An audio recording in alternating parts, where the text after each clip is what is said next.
London in January 1547 was a city of smoke, mud, bells and rumour. The Thames moved under a low winter sky, dark water carrying barges between palaces, warehouses, wharves and the crowded lanes of a capital that had learned to measure danger by the mood of one man. For nearly 38 years, Henry VIII had been King of England.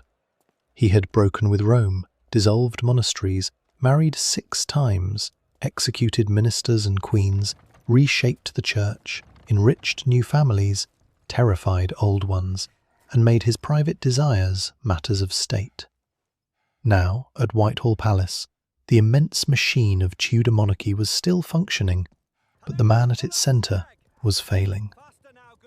The palace itself did not look like a place waiting for death. Whitehall was not a silent fortress. It was a living organism. Kitchens smoked from before dawn. Grooms crossed courtyards carrying tack and feed. Pages ran messages through corridors. Gentlemen of the privy chamber waited near guarded doors. Clerks scratched out orders. Cooks carved meat. Physicians compared symptoms. Priests prepared prayers. Guards watched stairways. Servants carried basins, linen, candles, food, medicines, documents, and gossip. Somewhere beyond the palace walls, merchants argued over prices and apprentices hauled goods through icy streets.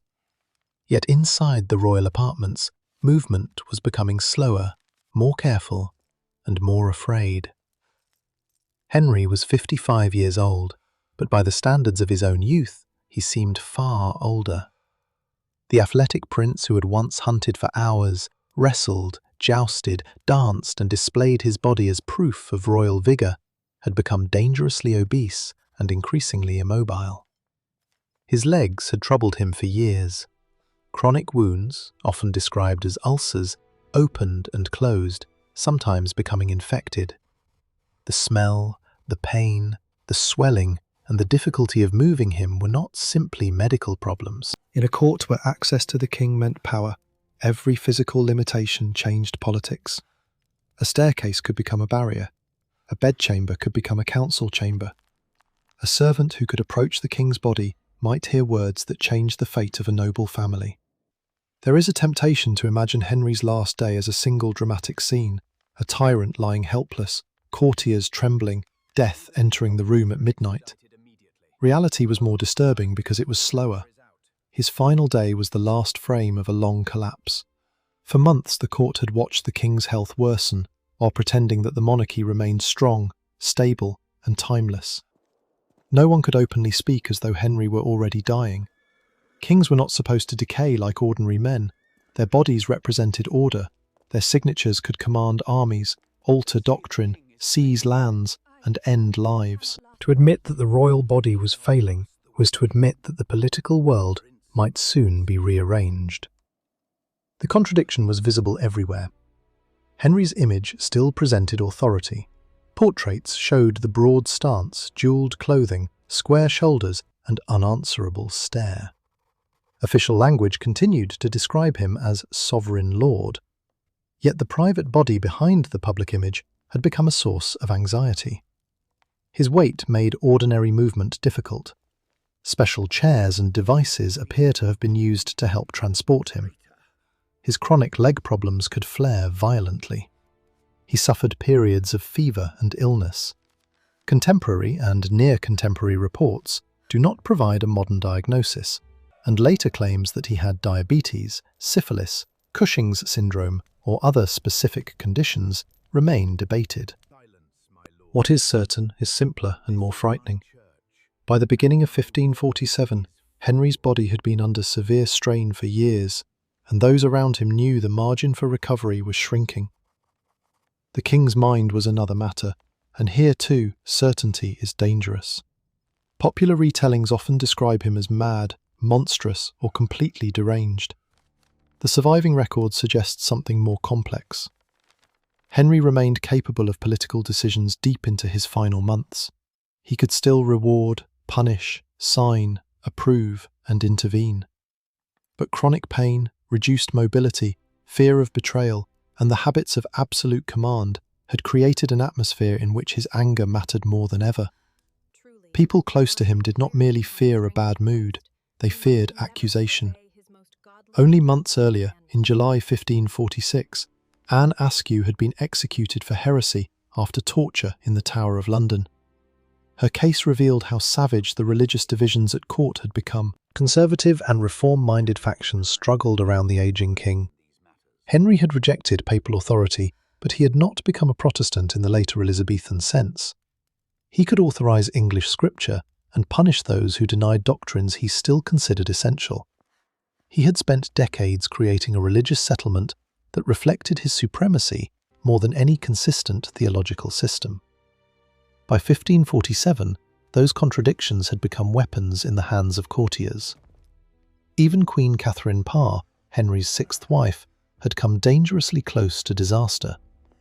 Educated, devout, and sympathetic to reform, she participated in religious discussion with the king. According to later accounts, a move was made against her in 1546, and an arrest warrant may have been prepared. She survived by submitting herself verbally to Henry, presenting her theological conversation as a way of learning from him rather than instructing him. Whether every detail of the famous story unfolded exactly as later chroniclers told it, the episode captures the climate around the king. Intimacy offered no guarantee of safety. By January 1547, Catherine was not continuously at Henry's bedside. The royal household was governed by rules of access, and the dying king was increasingly surrounded by men whose positions depended on what happened after him. His only legitimate son, Edward, was 9 years old. That fact hung over every conversation. England was not facing a simple succession from one adult ruler to another. It was preparing, whether anyone dared say so directly or not, for a child king. Henry had spent much of his reign obsessed with securing the Tudor dynasty. His first marriage to Catherine of Aragon had produced a surviving daughter, Mary, but no surviving son. His desire to annul that marriage helped trigger the break with Rome. Anne Boleyn gave birth to Elizabeth, but not the male heir Henry demanded, and she was executed in 1536. Jane Seymour finally gave him Edward in 1537 and died soon after childbirth. Now the boy for whom so much had been broken, confiscated, argued, legislated and killed was still a child. The succession had been set out by statute and by Henry's will. Edward would come first, followed by Mary and Elizabeth, even though both daughters had at different times been declared illegitimate. But legal wording could not eliminate political ambition. Whoever controlled access to Edward would possess enormous influence. Families connected to the prince, especially the Seymours, understood what was at stake. Edward Seymour, the prince's uncle, was already one of the most important figures in the kingdom. Within days of Henry's death, he would rise as Duke of Somerset and Lord Protector. But on the king's last day, none of that was supposed to be treated as settled. The problem was not only who would rule, it was what kind of England would emerge after Henry. Conservatives hoped to restrain religious change. Reformers expected a young Edward to be educated in a more openly Protestant direction. Nobles hoped for offices, grants, lands, and proximity to power. Officials feared being excluded. Men who had survived Henry's court knew how quickly a change of regime could reverse fortune. The dying king's chamber was therefore not simply a sick room, it was the threshold of another political order. Henry's final months had already shown how deadly that threshold could be. One of the most dramatic victims was Henry Howard, Earl of Surrey, a nobleman of ancient lineage, poet, soldier, and son of Thomas Howard, Duke of Norfolk. In late 1546, Surrey and his father were arrested on charges connected to treason. The accusations revolved partly around heraldry and the suggestion that Surrey had displayed royal arms in a way that implied dangerous dynastic ambition. To modernise, this can appear almost absurdly technical. In Tudor politics, symbols of lineage could carry the weight of armed claims. Surrey was tried, convicted and executed on January 19, 1547, only 9 days before Henry died. Think of what that timing meant. While the king's body was failing, the machinery of royal punishment was still operating at full force. A nobleman could go from courtly prominence to the scaffold, while the sovereign who condemned him was himself approaching death. Surrey's father, Norfolk, was also condemned and was scheduled for execution. He survived only because the king died before the sentence was carried out. The accident of one man's heartbeat became the difference between life and death for another. That is the world we must enter to understand Henry's final day. Not a quiet room separated from politics, but a palace where death sentences, succession plans, religious rivalries, medical crisis, household routine, and personal fear existed side by side. Outside the king's chamber, winter light entered through glass and faded early. Candles had to be replenished. Fires had to be fed. The Tudor court was rich by the standards of the age, but it was not free from cold, odour, noise, or disease. Rushes, wood smoke, wax, food, wool, damp stone, perfumes, sweat, and medicines created an environment far removed from the polished stillness of later museum rooms. Whitehall contained hundreds of people when the court was in residence, and royal illness did not stop the need to feed them. The great kitchens were worlds of their own. Meat roasted before enormous fires. Bread arrived in quantity. Ale and wine moved through household systems controlled by officers and clerks. The king's food, when he could eat, passed through layers of service designed as much around rank and ritual as nourishment. Poison was a permanent fear in European courts, so royal service involved controlled access and elaborate procedure. In the final phase of Henry's illness, however, the issue was less theatrical poisoning than whether his body could continue to take food, fight infection, and support his heart and lungs. We do not possess a minute-by-minute clinical record of 28th of January 1547. That absence matters. Anyone who claims to know exactly what Henry said at every hour, exactly what his wounds looked like at each moment, or exactly what killed him, is filling gaps in the evidence. The most responsible reconstruction uses contemporary reports, state papers, later chronicles, household knowledge, and the political sequence around his death. The result is not less dramatic. In some ways, uncertainty makes it more real. What seems clear is that by late January, Henry was gravely ill at Whitehall. He had become so weak that those closest to him faced a terrifying question. Who would tell the king he was dying? This was not merely a matter of bedside manners. Under Tudor law and political culture, speaking too freely about the king's death could be interpreted as imagining or compassing it. The sovereign's mortality was dangerous territory. Courtiers had spent years learning not to anticipate the king. To tell Henry VIII, who had sent men to the block for far less, that death was near required a form of courage sharpened by terror. Sir Anthony Denny, one of the king's trusted gentlemen of the Privy Chamber, is traditionally credited with doing it. Denny was not a grand political celebrity in the way Wolsey, Cromwell, or Norfolk had been, but his position gave him what mattered most in a royal death chamber: access. Men of the Privy Chamber served close to the king's person. They saw him in moments, hidden from the public. In Henry's last hours, that closeness made Denny one of the most consequential men in England. The famous account says Denny told Henry that, in human judgment, he was unlikely to live much longer and should prepare his soul. However exact the wording, the act itself captures the final reversal of power. Henry had spent decades telling others what fate awaited them. Now someone had to tell him. Imagine the room at that moment. The king, who had demanded annulments from theologians, obedience from Parliament, surrender from monasteries, loyalty from nobles, and submission from wives, could no longer command his own body to recover. The elaborate structure of monarchy remained around him: cloth, furniture, attendants, physicians, priests, guards. But none of it could negotiate with mortality. For years, Henry had used ceremony to transform vulnerability into majesty. A royal progress turned travel into spectacle. A banquet turned eating into hierarchy. A marriage turned desire into diplomacy. Even illness could be managed by controlled access. But death was different. Death could not be made to bow. The horrifying truth about Henry VIII's final day is not that some supernatural punishment descended on him. It is that the most powerful man in England reached the same biological boundary as the poorest labourer in London. His money could buy physicians, his servants could lift him, his chambers could be heated, His priests could pray. His council could prepare proclamations. But his swollen, wounded, exhausted body still had to fail one system at a time. To understand how extraordinary that reversal was, we have to remember what Henry had once looked like to his contemporaries. When he came to the throne in 1509, he was not the heavy figure most people now recognise from Holbein's portraits. He was 17, tall by contemporary standards, energetic, educated, musically talented, and eager to perform kingship before an audience.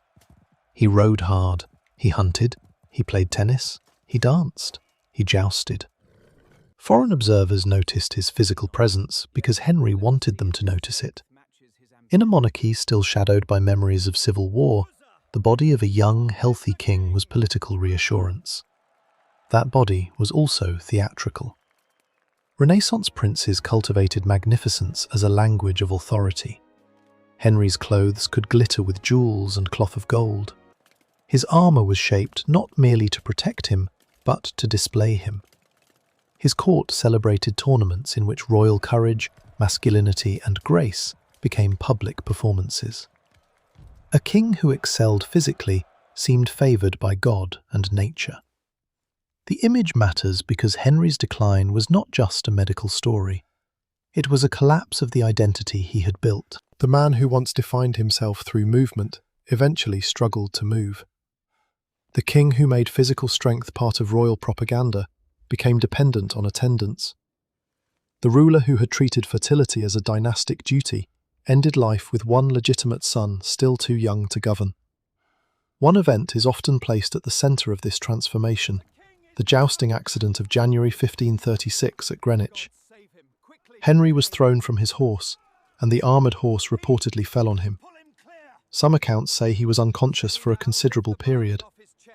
Later writers have suggested that a traumatic brain injury changed his personality. That possibility is intriguing, but the evidence does not allow a confident medical diagnosis. Henry had displayed ruthlessness, self-righteousness, and volatility before 1536, and politics around him had already become dangerous. What the accident certainly demonstrates is that the king's favourite sport was no harmless game. Jousting could shatter bones, damage joints, and kill. His legs had been injured at other times as well. By the later 1530s and 1540s, chronic ulcers became a recurring problem. Tudor medicine could clean, dress, cauterize, drain, and medicate wounds, but it did not understand bacteria or circulation in modern terms. An ulcer that repeatedly opened could become agonizing and dangerous. Physicians might interpret illness through humoral theory, balancing heat, cold, dryness, and moisture. Treatments could include herbal preparations, plasters, purging, dietary adjustments, and bloodletting. Some interventions may have provided relief, others could do little against the underlying cause. Henry's medical care was expensive and attentive. That did not make it effective by modern standards. Royal physicians had access to imported ingredients and experienced apothecaries, but no antibiotics, no modern wound cultures, no insulin, no vascular surgery, no intensive care, and no reliable way to treat organ failure. Their greatest advantage was constant attendance. Their greatest limitation was the medical world in which they lived. The king's weight increased dramatically as his mobility decreased. Surviving armour gives a striking physical clue. A suit made for Henry in 1512 shows a much slimmer body than armour from the 1540s. By the end of his life, his waist and girth had expanded enormously. Exact estimates of his final weight vary and should be treated cautiously, but no estimate is needed to understand the visible reality. He had become extremely large. That size created a chain of problems. Reduced movement could worsen swelling. Wounds could heal poorly. Sleeping and breathing could become difficult. Heat and friction irritated skin. Every journey demanded planning. A fall became more dangerous. Personal hygiene required assistance. The pain of ulcerated legs could make exercise impossible, and inactivity could, in turn, worsen his general condition. This was a cycle Tudor medicine had few tools to break, and yet the court still had to preserve the fiction of effortless sovereignty. When Henry appeared in public, he remained king. People bowed, trumpets sounded, doors opened. The household moved around his timetable.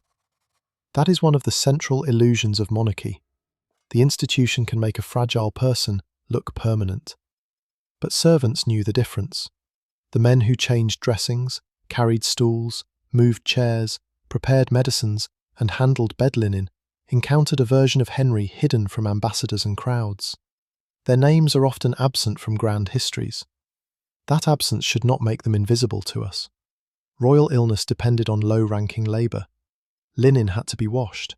Fires had to be tended through the night. Chamber pots and close stools had to be emptied. Water had to be heated. Food had to be carried through guarded doors. Floors had to be swept. Candles had to be trimmed. A palace full of magnificence rested on thousands of repetitive acts. The closer a servant came to the royal body, however, the more politically sensitive that labour could become. Access was controlled because information was power. If a gentleman knew the king had eaten almost nothing, that information might tell him more about the future than an official proclamation. If a physician looked worried, observers noticed. If messengers began riding at unusual hours, rumours spread. In the last week of January 1547, the court therefore existed in two realities. Officially, Henry still ruled. Practically, men around him were preparing for the moment when he would not. The Privy Council had to think about Edward's accession, the custody of the royal children, the execution of Henry's will, the distribution of offices, and the public announcement of death. These matters could not simply be improvised after the king stopped breathing, but preparing too openly risked appearing disloyal. Tudor politics demanded anticipation without acknowledgement. There was also the problem of Henry's will itself. The document, dated at the end of December 1546, laid out the succession and named a group of executors to govern during Edward's minority. Historians have long debated details surrounding the king's signature and the use of a dry stamp, a device used to reproduce his signature when he was too ill or unwilling to sign documents personally.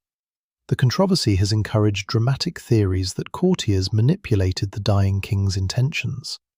Some suspicion is reasonable because enormous power was at stake, but certainty is difficult. What matters for the final day is that documents were already becoming a substitute for the king's physical action. His authority continued through marks, seals, signatures and procedures, even as his hand became less able to act. This is one of the strangest features of a royal death. The person weakens while the paper grows stronger. Orders continued to circulate in Henry's name. Men received appointments, grants and instructions. The state could operate through written authority. The king's body might be confined to bed, yet a sheet of parchment carrying his command could move across the kingdom and compel obedience from people hundreds of miles away. For ordinary English men and women, the consequences of Henry's reign were already embedded in daily life. Parish churches had changed. Monasteries that had stood for centuries were dissolved, their lands redistributed, their buildings stripped, converted, sold, or ruined. Religious houses that had provided alms, hospitality, education, employment, and prayer disappeared from many communities. New landowners rose, old devotional practices were attacked or restricted, while other traditional beliefs survived under royal doctrine. The English Bible became more visible, then subject to controls over who could read and discuss it. Faith had become inseparable from obedience. Henry's government also demanded money. Wars against France and Scotland consumed resources. In the 1540s, the crown debased the coinage, reducing the precious metal content and contributing to inflationary pressures. Ordinary people did not need to understand monetary policy to feel that prices were painful. A labourer buying bread, ale, fuel, or cloth experienced royal ambition through household expense. The king's last day therefore belonged not only to Whitehall, it sat at the end of a reign that had entered kitchens, churches, farms, workshops and family strategies across England. Consider a village that had once depended on a nearby monastery. Its people may have watched roofs stripped, bells removed, lands transferred. Consider a London craftsman who now heard sermons shaped by royal religious policy. Consider a mother who remembered praying in ways now condemned as superstition. Consider a lawyer making money from former monastic property. Consider an ambitious gentleman whose family fortune had grown because the old church's lands were sold. Each person had a different Henry VIII. To some, He was the king who freed England from foreign papal power. To others, he was the ruler who destroyed sacred institutions. To reformers, he moved too slowly and punished evangelical belief. To conservatives, he had shattered the old religious order. To courtiers, he could be patron, threat, judge, and source of everything they possessed. That contradiction followed him into his final room. One of the strongest myths surrounding Henry is that his end was universally viewed as divine punishment, as though the entire kingdom waited in satisfaction for a monster to die. Tudor society was not so simple. Royal propaganda, religious belief, fear, loyalty, self-interest, and habit shaped responses. Many subjects had known no other adult king. Henry had ruled since before some of them were born. His death meant uncertainty, and uncertainty was frightening. England remembered disputed successions. The Wars of the Roses were not ancient history. Henry's father, Henry VII, had taken the throne after defeating Richard III at Bosworth in 1485. The Tudor dynasty itself was only 62 years old. A child king could awaken old anxieties about faction and noble rivalry. People who disliked Henry could still fear the vacuum he would leave. Meanwhile, across Europe, rulers and diplomats watched England closely. Charles V, Holy Roman Emperor, was Mary Tudor's cousin through Catherine of Aragon. France remained both enemy and diplomatic partner depending on the year. Scotland was a persistent strategic concern, and Henry's government had tried to shape the future of the young Mary, Queen of Scots, through war and marriage diplomacy. Religion was dividing Europe. The German Reformation had broken old assumptions about Christian unity. The Council of Trent had begun its work. Henry's death was not a private English event. It altered the calculations of foreign courts. Yet none of those courts could see the room at Whitehall. Inside, the scale narrowed to breath, skin, pulse, pain, and time. A dying person often experiences the world through shrinking boundaries. The kingdom disappears beyond the wall. Then the palace disappears beyond the door. Then the room becomes everything: the bed, the fire, the faces nearby, the sound of cloth, the taste of water, the difficulty of breathing. We cannot know exactly what Henry perceived during his final hours. The surviving sources tell us more about what others did around him than what he felt within himself. But his physical condition allows us to imagine the narrowing. For years, his legs had been a source of suffering.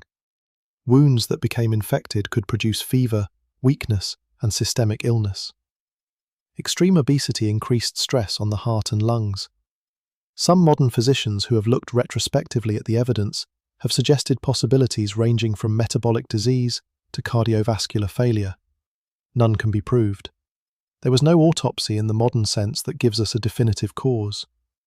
That uncertainty has generated grotesque legends. One popular story claims Henry's body exploded in his coffin during the journey to Windsor, leaking fluids beneath it, while a dog licked his blood in fulfillment of a sermon once preached against him. The tale is vivid, moralizing, and almost certainly embellished through later anti-Henrician tradition. Decomposing bodies can release fluids and gases, especially when embalming is imperfect, so some physical leakage is plausible. But the lurid story as usually told belongs more to legend than reliable eyewitness history. The real body did not need that legend to be disturbing. Tudor death was physical in ways modern societies often conceal. Bodies were washed, handled, wrapped, embalmed, watched, transported, displayed through effigies or ceremonial substitutes, and buried according to rank. The smell of illness and death was familiar. People died at home. Disease moved through households. Child mortality was high. Epidemics returned. Yet a king's corpse created unique problems because it had to remain a symbol after the person was gone. Even before Henry died, the court had to prepare for that transformation. Man into corpse, corpse into royal memory into political legitimacy for Edward. The last day was horrifying precisely because everyone close to Henry had to perform two incompatible duties at once. They had to serve the living king as though his authority were complete, while preparing to serve his successor as soon as that authority vanished. In practical terms, the transition could happen in a heartbeat. One moment, entering the king's chamber without permission could be treasonous or fatal to a career. The next moment, The same room held only a dead body, and political gravity shifted toward a 9-year-old boy elsewhere. The king's enemies did not rise from graves. The wives he had discarded or lost did not appear at his bedside. There is no credible evidence for the theatrical visions sometimes invented in novels and films. The terror was human. Henry was surrounded not by ghosts, but by men who knew his history. They knew Thomas More had been executed. They knew Thomas Cromwell had been executed. They knew Anne Boleyn had been executed. They knew Catherine Howard had been executed. They knew the Carthusian monks had suffered terribly after refusing the royal supremacy. They knew the Pilgrimage of Grace had been crushed and its leaders punished. They knew Henry Howard, Earl of Surrey, had died on the scaffold only days before. And they knew the king still had the legal power to destroy one more person if he lived long enough to command it. That knowledge makes the bedside scene with Anthony Denny more remarkable. To tell Henry that he should prepare for death required Denny to cross the most dangerous boundary in the palace, from flattering royal life to acknowledging royal mortality. According to the account later given by John Fox, Denny approached Henry and told him that physicians believed there was little hope and that he should remember his soul. Fox wrote from a Protestant perspective and shaped stories to serve a religious narrative, so his account must be used carefully. Still, the broad tradition that Denny warned the king of approaching death became central to descriptions of Henry's end. Henry's reported response was not rage. He asked that Thomas Cranmer, Archbishop of Canterbury, be summoned. That choice carried decades of history. Cranmer had helped make possible Henry's break with Catherine of Aragon and his marriage to Anne Boleyn. He had become Archbishop of Canterbury in 1533. He had served through religious reversals, political purges, and the deaths of people close to the king. His theology moved in a reformist direction, but he survived because Henry trusted him in a way few others experienced. Even that trust had been tested. Enemies had accused Cranmer of heresy, and Henry reportedly warned him of the plot and protected him. The relationship was unequal, dangerous, and strangely durable. Now, with the king near death, Cranmer was called not as architect of a royal marriage or church policy, but as a priest. The journey to Whitehall mattered because time was running out. Thomas Cranmer was not necessarily standing just outside the door waiting for history to summon him. Messages had to travel through the palace world, and the Archbishop had to reach the king while Henry could still respond. The surviving tradition says Cranmer arrived when Henry was no longer able to speak. If so, the most important relationship between church and crown in Henry's reign ended without a final conversation. Cranmer urged the king to give some sign that he trusted in Christ. Henry, unable to answer verbally, is said to have squeezed the Archbishop's hand. It is one of the most famous gestures in Tudor history, a pressure of fingers in a room filled with men who had spent their lives interpreting royal signals. Was it a deliberate confession of faith? A reflex? A final recognition of a trusted servant? The sources present it as meaningful. We cannot enter Henry's mind to know precisely what he intended, but the scene possesses a terrible simplicity. A king whose words had created statutes, annulled a marriage, elevated families, destroyed monasteries, and condemned prisoners, had reached a point at which one movement of the hand was all that remained. The contrast is almost too perfect, which is one reason historians approach such deathbed stories carefully. Early modern accounts often shaped the deaths of great people into moral narratives. A good Protestant should die trusting in Christ. A condemned heretic should display courage. A tyrant might die in terror. A saint might die peacefully. Stories of last words and final gestures were not neutral medical transcripts. They taught readers what a life meant. But even if we strip away later storytelling, Henry's condition itself tells us something profound. Language was leaving him. The court had once depended on his ability to speak, judge, interrupt, command, accuse, and promise. Now other men were speaking around him. The political process of replacing him had already begun in silence. Edward, the prince, was not in the dying chamber absorbing his father's final instructions. Tudor royal children were managed in separate households and protected from disease as well as political danger. Henry's children had experienced their father more through ceremonial encounters, letters, gifts, and household arrangements than through the intimate daily family life modern people might imagine. Edward revered his father, but he was being prepared to inherit a monarchy whose emotional centre was formal rather than domestic. Mary, 30 years old, had survived perhaps the most painful family conflict of Henry's reign.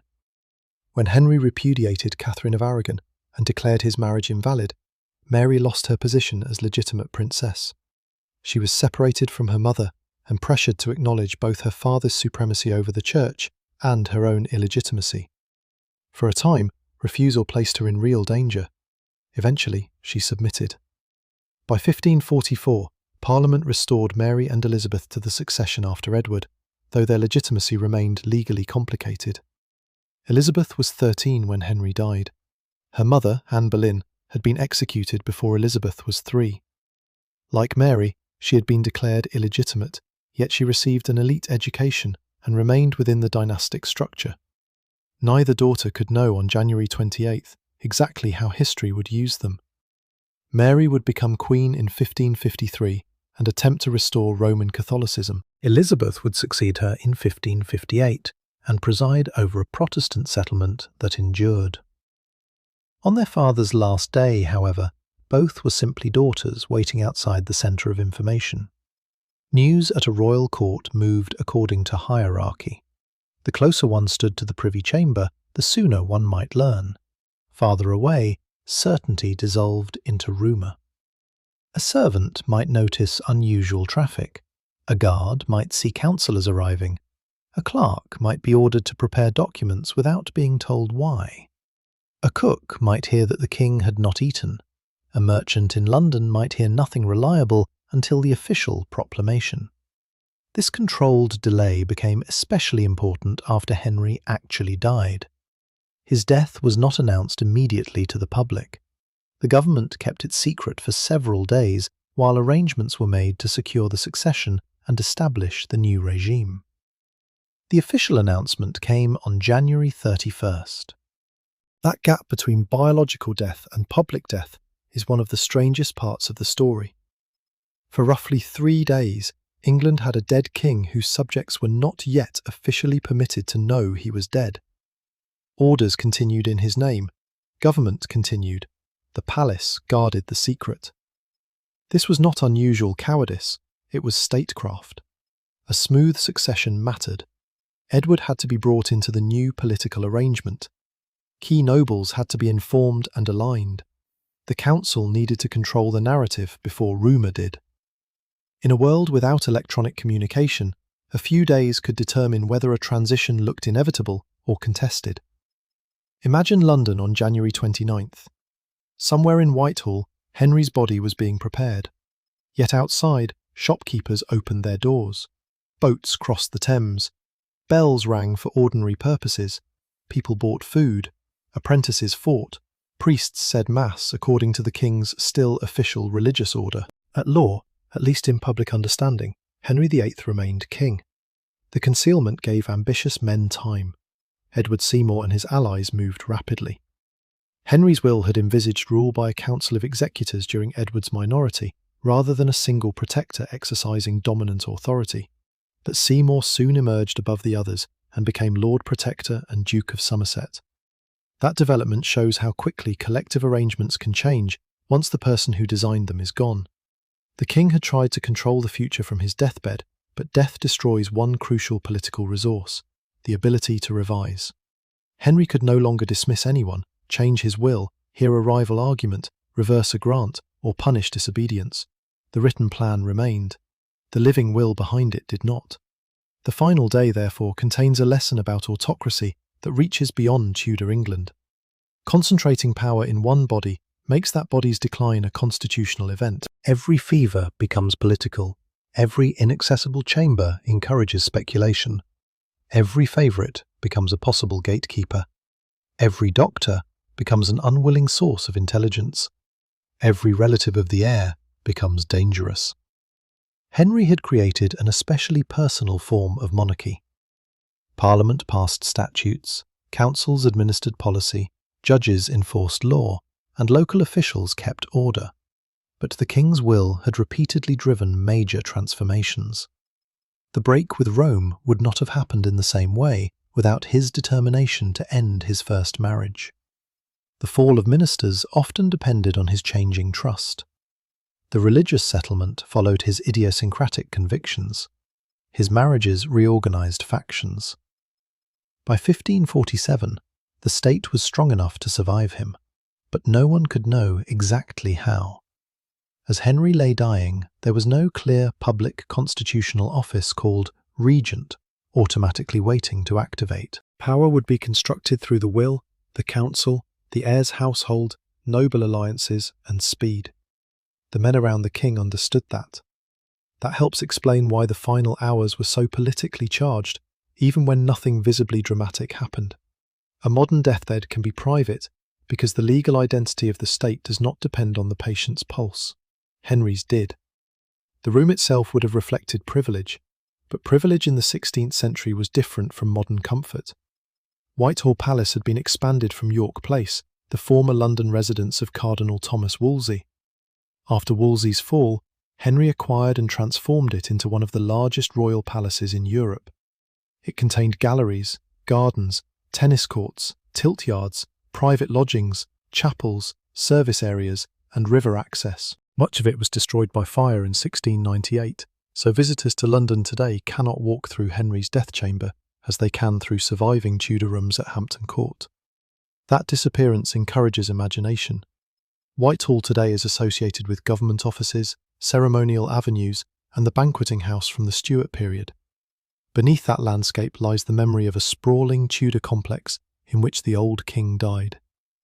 The royal apartments were not open public spaces. Access narrowed as one approached the monarch. Outer rooms admitted broader ranks of courtier, inner rooms were more controlled. The privy chamber, developed strongly under Henry, created an intimate zone around the sovereign. Gentlemen serving there could gain influence not because they held the grandest ancient titles, but because they could speak to the king while dressing, eating, playing cards, or resting. By Henry's final years, that intimacy had hardened into a political weapon. Factions fought for access because a whispered suggestion delivered at the right moment could defeat months of formal argument. Illness intensified this. If Henry was too weak for long meetings, whoever summarized an issue could shape his choice. If he could sign only a limited number of papers, deciding which papers reached him became power. If his hearing, concentration, or patience declined, trusted intermediaries mattered more. This is why the question of whether the dying king fully understood every final grant or alteration has fascinated historians. It is also why claims that one faction simply forged the future should be treated cautiously. Tudor administration left records, competing interests, and witnesses. Manipulation was possible, total secret control was harder. Still, the opportunities were enormous. A dying monarch cannot audit his gatekeepers. The men at Whitehall knew that offices, titles, and lands could become fixed before the new reign began. They also knew that Edward's minority promised years in which adult councillors would rule in a child's name. The atmosphere was therefore not merely sorrowful, it was expectant. That word can sound cruel, but courts are built on succession. Every king's death creates opportunity. A chamberlain may mourn and calculate at the same time. A nobleman can pray sincerely for the sovereign while wondering whether his rival will control the next council. A priest can care for a dying soul while knowing the next king may change religious policy. Human motives rarely arrive one at a time. Henry himself had lived by that truth. He could love and discard, reward and threaten, defend Catholic doctrine while rejecting papal authority, promote reformers and burn Protestants, destroy monasteries while maintaining elaborate personal devotion. He could speak tenderly to a child and sign a brutal sentence elsewhere. His final day did not resolve those contradictions. Death almost never simplifies a life as completely as later storytelling tries to do. The usual title, Henry VIII's Terrible Death, can mislead if it suggests a single spectacular physical catastrophe. There is no good evidence that he died in a sudden explosion of agony or in some cinematic punishment. His end appears to have been the culmination of severe chronic illness. The horror lies in deterioration, dependence, and the political fear surrounding the bed. It also lies in the way his body had become an object of management. For most of his reign, Henry decided who could touch him. Now attendants had to turn, clean, dress, and support him because he could not manage every function himself. To lift an extremely heavy, sick man without modern equipment would require coordination and strength. Linen under wounds had to be changed. Swelling had to be accommodated. Clothing and bedding had to avoid worsening pain. If he had difficulty breathing while lying flat, attendants might prop him differently. If fever came, they would adjust fires and coverings according to medical advice. Every such action brought the king closer to ordinary dependents. There is no humiliation in needing care. All human beings can become dependent, but for Henry, dependence collided with a lifetime of cultivated invulnerability. That psychological contrast is essential to the scene. The Tudor court had once watched him dominate the field of the cloth of gold in 1520, where Henry and Francis I of France competed in magnificence through temporary palaces, fountains, feasting, tournaments, and diplomatic spectacle. England spent extraordinary sums to present its king as one of Europe's great princes. 27 years later, the audience had shrunk to a sick room. The gold remained, the king did not. Even the palace's sounds would have changed as one moved closer to him. Far away, kitchen noise, horses, boots, voices, carts, river traffic. Nearer, muted speech, guarded doors, servants waiting. In the bedchamber, perhaps fire, breathing, cloth, prayer, the occasional instruction. Silence at court could be louder than celebration. People learned to read faces. If Anthony Denny emerged pale, others would notice. If physicians stayed longer, servants would speculate. If Cranmer was summoned urgently, the meaning could hardly remain invisible to those close enough to see. The Archbishop's arrival symbolised more than religion. Cranmer had been present at several of the reign's most explosive turning points. He had pronounced Henry's marriage to Catherine of Aragon invalid.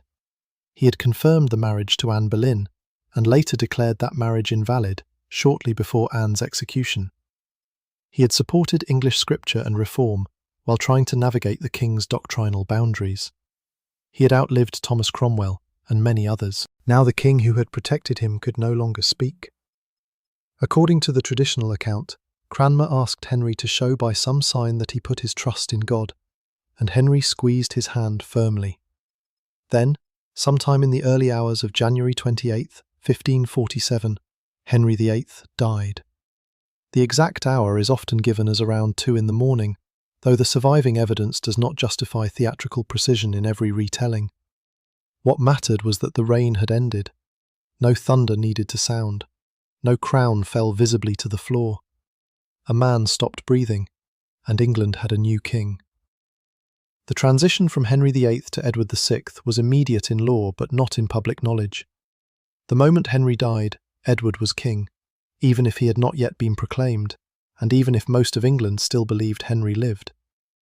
The crown did not wait for ceremony. The coronation would come later. The legal identity of kingship passed at once, but institutions may change instantly on paper, while human beings need time to react. Those nearest the body had to confront a physical fact they had spent days avoiding. The king was no longer ill. He was dead. The careful language of recovery, physicians, rest, and hopeful treatment became useless. The question now was preservation, secrecy, and succession. Royal death followed ritual. Henry's body had to be treated according to rank and custom. Embalming in Tudor England could involve opening the body, removing internal organs, applying aromatic substances, and wrapping or enclosing the remains to slow decomposition. Exact details of Henry's embalming are imperfectly documented, and later stories often mix fact with sensational legend. What is certain is that his corpse could not simply be left as it was. The funeral would not take place immediately, and royal remains had to survive transport and ceremonial delay. The transformation must have been stark for those who had served his person. Only hours earlier, touching the king required permission and protocol, because he embodied sacred authority. Now attendants could work on his corpse because protocol demanded it. The body that had been politically untouchable became an object to be washed, prepared, wrapped, dressed, enclosed, watched, and moved. The crown, meanwhile, turned toward Edward. The prince was at Hertford, under controlled supervision. According to later accounts, Edward Seymour and Sir Anthony Browne travelled to bring Edward and his half-sister Elizabeth together. They were informed of their father's death. The scene has often been romanticised, with the children embracing and weeping. Some version of grief is entirely plausible. Edward was 9, Elizabeth was 13. However formal their relationship with Henry had been, he was their father and the fixed centre of their world. At the same time, the information changed Edward's identity instantly. He was no longer the Prince of Wales waiting to inherit. He was Edward VI. For a child, that transformation is almost impossible to imagine. He inherited not merely palaces and jewels, but wars, debts, religious conflict, competing counsellors, and the burden of being treated as God's anointed ruler by adults decades older than he was. His education had prepared him intellectually. Edward was a serious student, trained in languages, theology, and classical learning. His tutors encouraged reformist Protestant ideas. But no education can give a 9-year-old the experience of governing a turbulent kingdom. The men around him would govern in his name, and their first requirement was legitimacy. Henry's death, therefore, had to be announced in a way that made Edward's accession appear orderly, lawful, and inevitable. For 3 days, the old king's death remained restricted knowledge. This delay allowed the political elite to organise itself before the population could respond. It also permitted transactions to be completed under Henry's authority. Historians have examined grants and appointments made in these final days and the days around the death, because the timing could enrich those positioned closest to power. Secrecy was never perfect. Palaces leak information because too many people are required to run them. Food deliveries change, rooms close, messengers gallop, priests arrive, guards receive unusual orders, servants whisper. London was dense with human observation. Rumours of the king's condition circulated before the official announcement, and foreign diplomats had long been interested in his health. Still, rumour is different from proclamation. Until the state spoke, uncertainty remained. On January 31st, Henry's death and Edward's accession were publicly announced. The words converted private fact into public reality. People who had spent 38 years naming Henry in prayers and legal formulas now had to name Edward. Coins would change eventually, seals would change, offices would be renewed, oaths would shift. The image of a 55-year-old king would give way to that of a child. The public announcement also released something that had been suppressed, the ability to talk about Henry as a man in the past tense. That change is more radical than it sounds. While a king lives, criticism can be treasonous. After he dies, memory begins to separate from obedience.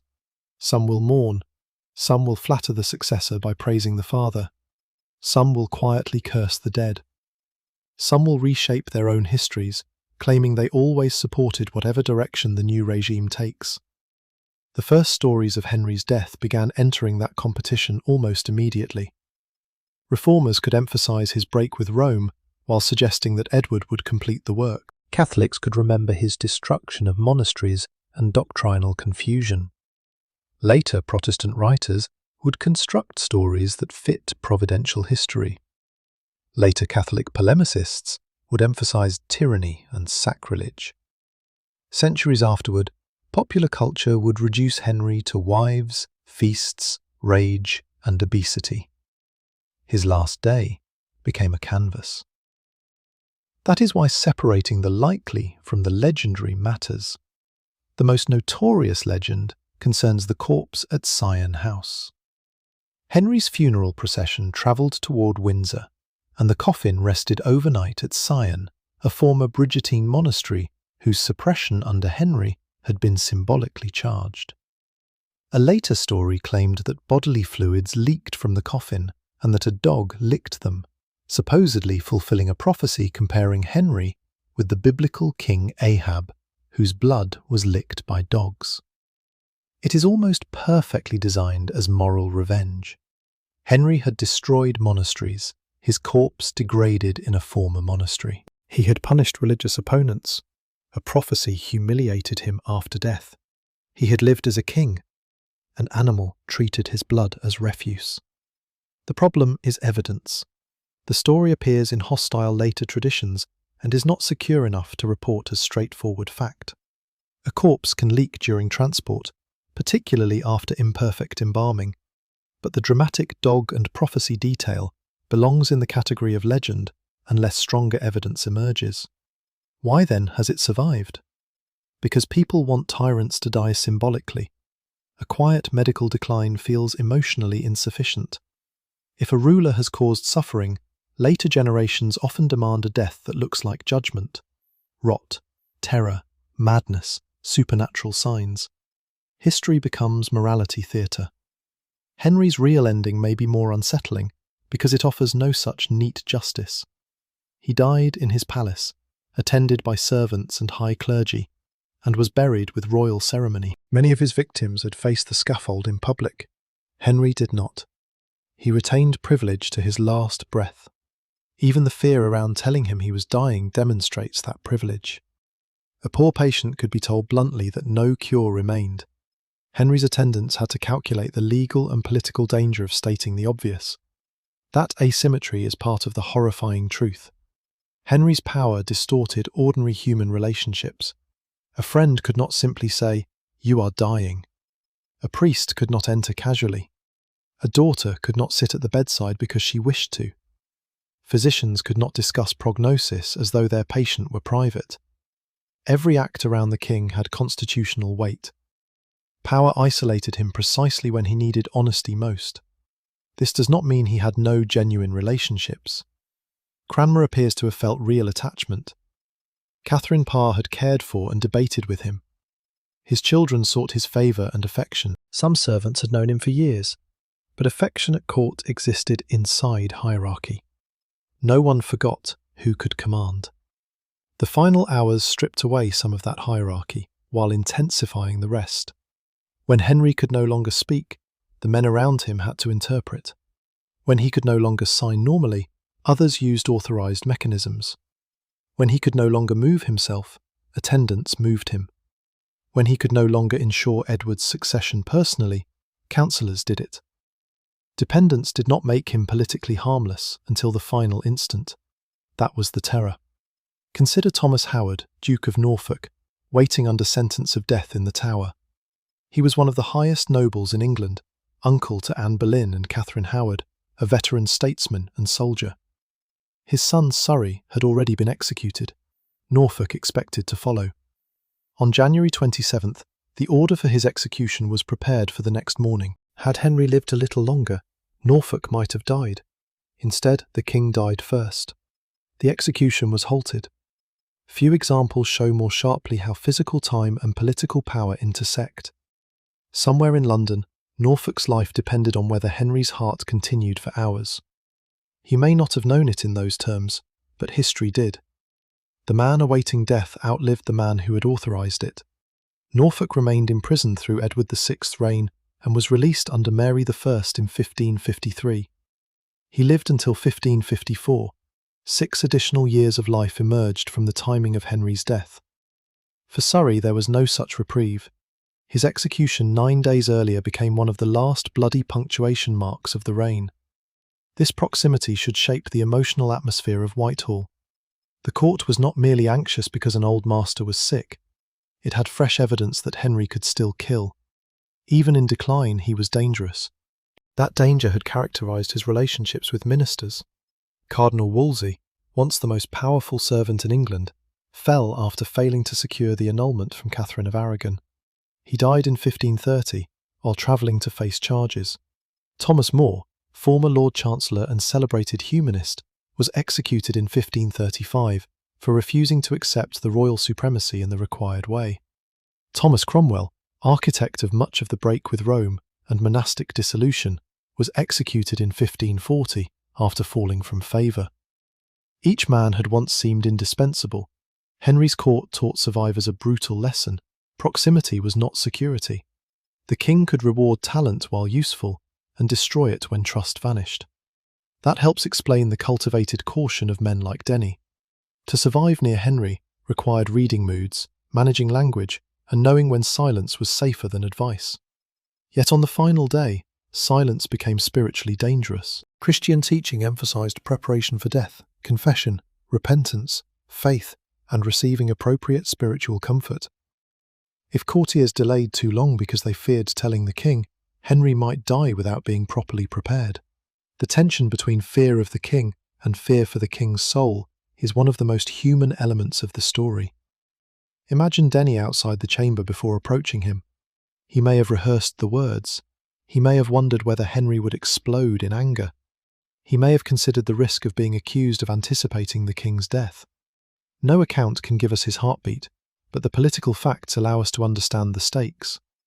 When Henry accepted the warning and asked for Cranmer, the scene shifted from politics toward eternity. But even that was politically loaded. Cranmer represented a particular religious future. Henry's theology at death remained recognisably conservative in several respects. The Act of 6 Articles of 1539 had defended traditional doctrines including transubstantiation and clerical celibacy. People could be punished severely for religious dissent. Yet English reform had advanced in other ways, and reformist networks around Edward were gaining strength. Cranmer would soon help move England much further toward Protestantism under Edward VI, contributing to the Book of Common Prayer and doctrinal reforms that Henry himself might not have accepted. So the hand Henry allegedly squeezed at the end belonged to a man who would help dismantle parts of Henry's own religious settlement. There is historical irony in that. Henry had made himself supreme head of the Church of England because he refused papal authority over his marriage and kingdom. Yet he had never intended simply to hand England to continental Protestant theology. He had controlled reform through his own convictions. Once he died, that control vanished. Edward's regime accelerated change. Images were removed from churches, chantries were dissolved, clerical marriage became possible. English liturgy expanded. The Mass was transformed and eventually replaced by Protestant communion services in official worship. The theological revolution Henry had started for dynastic and jurisdictional reasons moved beyond him. The dying king could determine the succession, but he could not control the interpretation of his revolution. No ruler can. That may have been one of the hidden terrors of the final day, whether Henry consciously felt it or not. Everything he had built was about to pass into other hands. The palaces would remain, the council would remain, the crown jewels would remain. The legal statutes would remain until repealed. The church he had separated from Rome would remain, but the one person who had forced these elements into his preferred shape would be absent. Power is strongest in the present tense. Memory is negotiable. The Whitehall that watched Henry disappear had itself been a monument to one of the great reversals of his reign. Before it became the king's principal Westminster residence, much of the site had belonged to Cardinal Wolsey. York Place, as it was then known, was a residence worthy of a man whose power had seemed almost royal. Wolsey hosted ambassadors, managed diplomacy, accumulated wealth, and served Henry with extraordinary authority. When he failed to obtain the annulment the king wanted, that world collapsed. His property passed into royal hands, and York Place was expanded into Whitehall. There is something almost cruelly appropriate about Henry dying there. The palace embodied his ability to absorb the fortunes of fallen servants. Wolsey's magnificence became Henry's magnificence. Rooms once associated with the cardinal's rise were swallowed into the architecture of monarchy. By 1547, few people living and working at Whitehall could afford to forget what happened to powerful servants. The palace was therefore a physical archive of ambition. Every wall had a political memory. A gallery might remind an old courtier of a vanished favourite. A chamber might have been occupied by someone now dead, disgraced, or imprisoned. Royal houses were constantly redecorated and reassigned, but people remembered. The winter of 1546–47 made those memories sharper.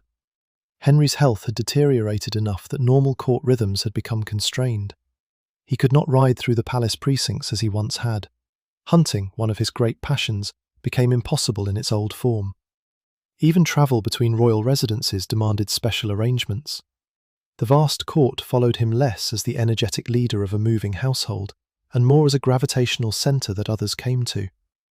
This increased the importance of indoor ritual. Meals, audiences, documents, and private conversation mattered more than tournaments or hunts. Henry had always understood the politics of access. The privy chamber system allowed him to maintain a small circle of personal attendants within the larger household. In youth, this circle could include companions who shared sports and entertainment. In age, the same institution became the shell around a sick man. To reach him, information passed through human filters. Suppose a petitioner wanted a land grant. He might cultivate a gentleman who knew a counsellor who could speak to someone admitted to the king. Suppose a conservative bishop wanted Henry warned about heresy. He needed the issue framed in language likely to reach the royal ear. Suppose a reformer wanted an accused ally protected. Timing mattered. The king's illness reduced the number of opportunities. This is what makes a royal sick room politically different from an ordinary one. The fewer minutes the ruler can give, the more valuable each minute becomes. In those last weeks, Henry's personal attendants also had to manage embarrassment. A king was not supposed to be seen struggling with basic bodily needs. Early modern monarchy relied on controlled visibility. The public saw ceremonial appearances, not the labour needed to produce them. Yet bodies do not respect rank. Henry had once been praised for powerful calves, an attractive feature in Renaissance male fashion. By the 1540s, the same legs were notorious for disease. The change would have carried emotional weight for him, and symbolic weight for observers. The body part once displayed proudly had become a sight of pain and foulness. Descriptions of the ulcers should not be exaggerated into horror fiction. We do not know their exact appearance on his final day. But chronic leg ulcers can involve open tissue, discharge, swelling, inflammation, severe odour, and repeated infection. Without modern wound care, such conditions can dominate daily life.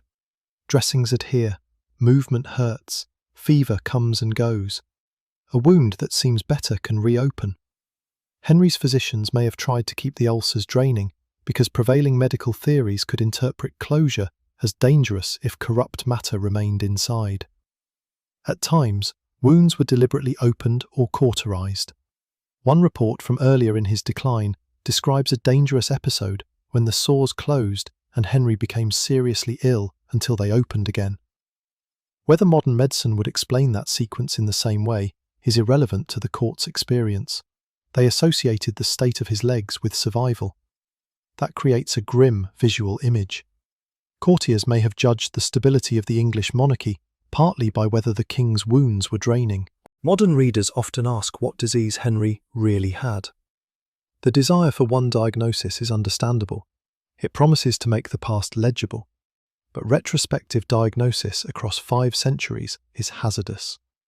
We lack laboratory results, blood pressure readings, imaging, detailed medical notes, or a reliable autopsy. Symptoms described in diplomatic reports may be second-hand. Language changes. Bias intrudes. He may have suffered from several conditions at once. Extreme obesity alone carries major cardiovascular and respiratory risks. Chronic infected ulcers create additional danger. Reduced mobility can contribute to circulatory problems. Dietary abundance and genetic factors may have added metabolic stress. Age 55 was not extraordinarily old even in Tudor England, but years of illness can age a body faster than a calendar. Some theories have tried to explain both Henry's health and the reproductive tragedies of his wives through rare blood group conditions. Others propose diabetes or endocrine disease. These remain hypotheses. The final day does not require a neat diagnosis. It requires us to recognise cumulative failure.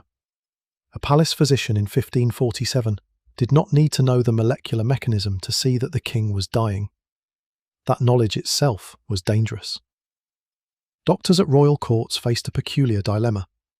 Their prestige depended on treating the ruler, but failure could damage reputations or worse. They had to communicate prognosis in a culture where bad news could be interpreted as incompetence or disloyalty. At the same time, Christian duty demanded that a dying patient have time to prepare spiritually. This is why the decision to warn Henry cannot be separated from medicine.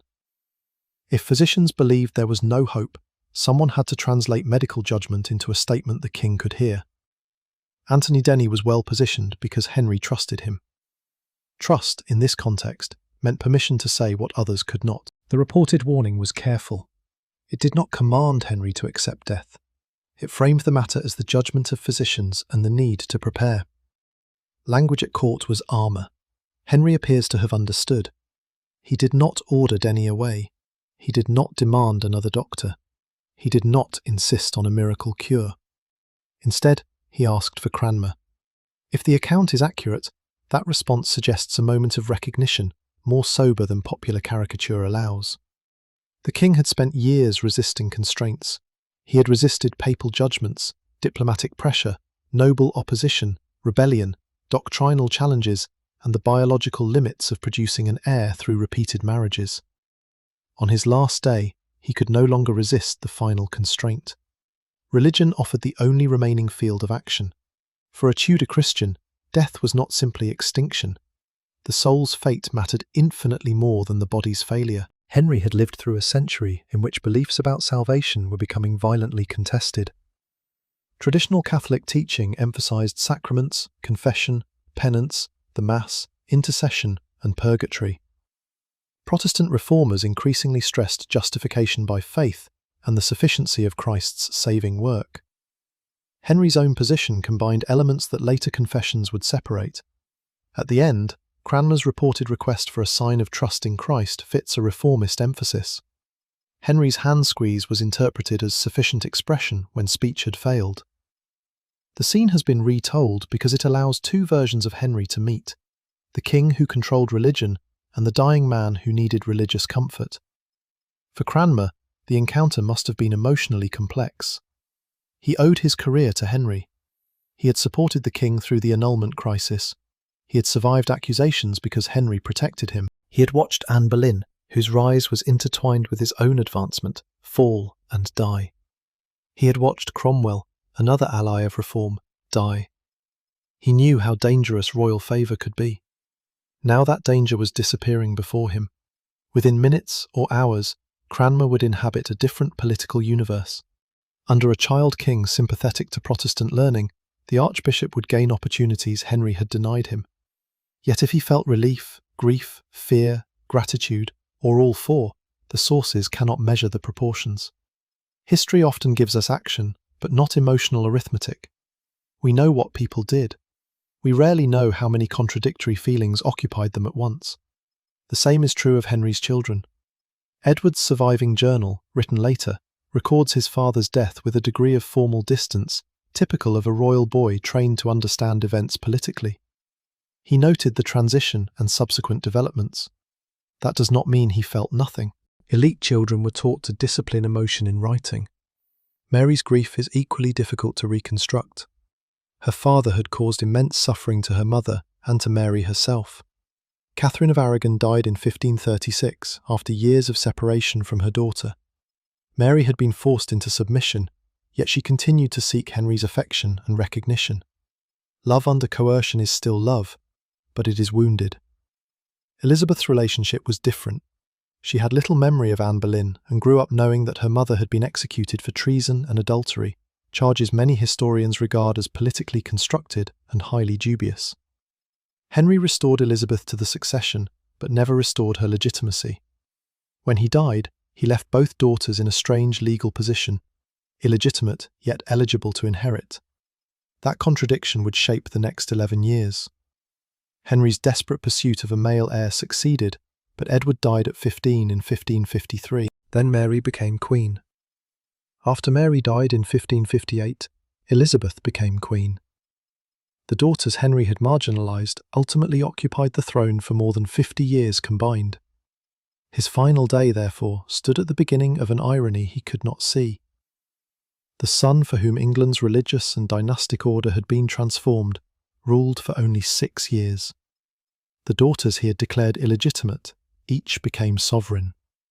History rarely obeys the intentions of powerful men. This is another reason Henry's death matters beyond morbid curiosity. His reign teaches how personal decisions can alter institutions for generations, while producing outcomes the decision-maker never intended. The break with Rome began in large part because Henry wanted freedom to remarry and secure succession.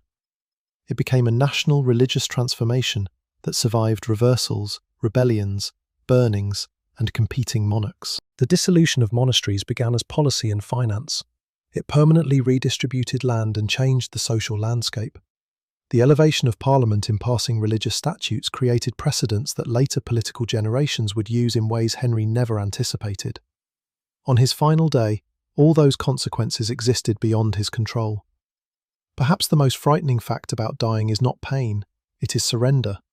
A ruler can delegate while alive and still reclaim authority. The dead cannot. At Whitehall, that surrender came quietly. The fires continued to burn after Henry's body cooled. Servants continued to eat. The Thames continued to move. Documents continued to be written. The institution survived the organism. Once the secret could no longer be contained, the Tudor state turned Henry's death into ceremony. Death had removed the man, but ceremony could preserve the king. This was essential because monarchy depended on continuity. A sovereign might die, but kingship had to appear unbroken. The funeral of a ruler was therefore not simply a family event or an expression of personal grief. It was political theatre designed to teach subjects that order remained. Henry's body was eventually carried from Whitehall toward Windsor, where he had chosen to be buried beside Jane Seymour in St George's Chapel. Jane held a unique place among his wives because she had given birth to Edward. She died in October 1537, less than 2 weeks after the prince's birth. Henry later remembered her as his true wife, a phrase that tells us as much about dynastic success as romantic devotion. To be buried beside Jane was to make Edward's legitimacy part of Henry's memorial. The king had once imagined a much grander tomb than the one history gave him. Plans for his monument were ambitious, incorporating elements originally associated with Cardinal Wolsey's intended tomb. Henry envisioned a magnificent dynastic memorial that would proclaim Tudor power in stone, bronze, sculpture, and inscription. It was never completed as he intended. Today, Henry VIII and Jane Seymour lie beneath the floor of the choir in St George's Chapel at Windsor Castle, marked far more modestly than the king expected. That gap between intended monument and actual grave is one of the most revealing afterlives of his final day. Henry spent his reign enlarging palaces, staging spectacle, collecting tapestries, commissioning armour, and controlling his image. Yet his own tomb failed to materialise in the form he planned. Pieces intended for it were dispersed or reused. The grand memorial became another project the living never completed for the dead. Even kings depend on survivors to keep promises. The funeral procession nevertheless displayed enormous dignity. Royal funerals used heraldry, black cloth, banners, officers of arms, nobles, clergy, candles, and carefully ordered movement. The dead king could be represented by an effigy, allowing the ceremonial image of sovereignty to remain visible even though the actual corpse was sealed away. This separation between body and image mirrors Henry's whole final year. The real body was wounded, swollen and failing. The political image remained majestic. After death, the difference became complete. The corpse was hidden. The ideal king could be displayed. Subjects watching the procession did not need to see decomposition. They saw hierarchy. They saw arms, symbols, clothing, mourning, and controlled grandeur. The state translated biological decay into political continuity. The symbolism would have been immediately legible to people who lived in a world saturated with heraldry and ritual. Colours, positions, banners, and garments identified rank. The order of a procession told viewers how society was organised. Death did not erase hierarchy, it displayed it. A poor Londoner might be buried quickly, perhaps wrapped in a shroud, with resources determining how much ceremony accompanied the burial. Henry's corpse received weeks of planning, specialised treatment, transport, and national attention. His burial site joined monarchy to sacred space inside one of England's great royal chapels. The same ruler who had closed religious houses across the kingdom died surrounded by Christian ritual and was placed in a chapel whose status depended on royal patronage. Again, contradiction. The dissolution of the monasteries had not meant that Henry rejected sacred architecture or elaborate worship. He attacked institutions he considered corrupt, disobedient, or politically and financially useful to suppress, while maintaining royal chapels, clergy, doctrine, and ceremonial religion. He stripped shrines while commissioning religious observance.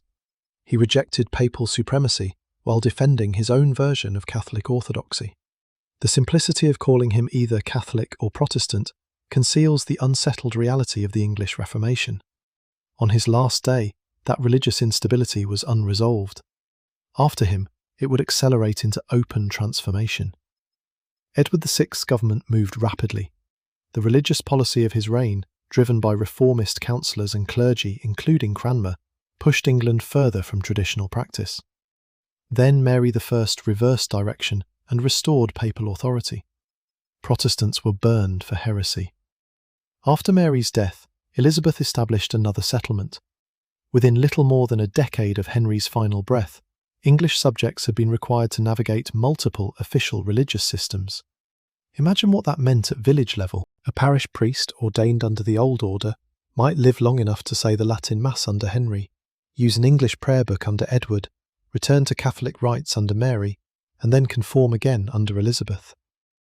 A church warden might be ordered to remove images one reign and restore traditional objects the next.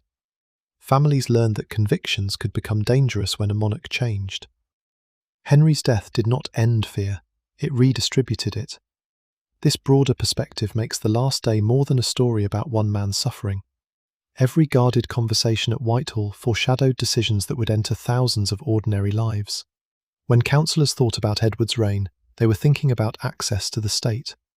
When villagers eventually heard that Henry was dead, they were thinking about what the state might now demand of them. Taxes, military service, religious conformity, new local officials, changes in property, another war. The change of monarch could touch all of these. News travelled at the speed of horse, boat, and human voice. London heard first. Other towns learned later through proclamations, letters, and messengers. In remote communities, the timing could stretch further. For several days or longer, depending on distance and communication, people lived under a king who was already dead without knowing it. There is a cinematic strangeness in that. At Whitehall, a corpse being prepared. On a farm, a man repairing a fence under the assumption Henry still ruled. In a parish church, prayers spoken for a living king. On a road, a messenger carrying the truth in a sealed packet. At Windsor, preparations beginning for burial. At Hertford, a child becoming king. History does not happen everywhere at once. It moves through space.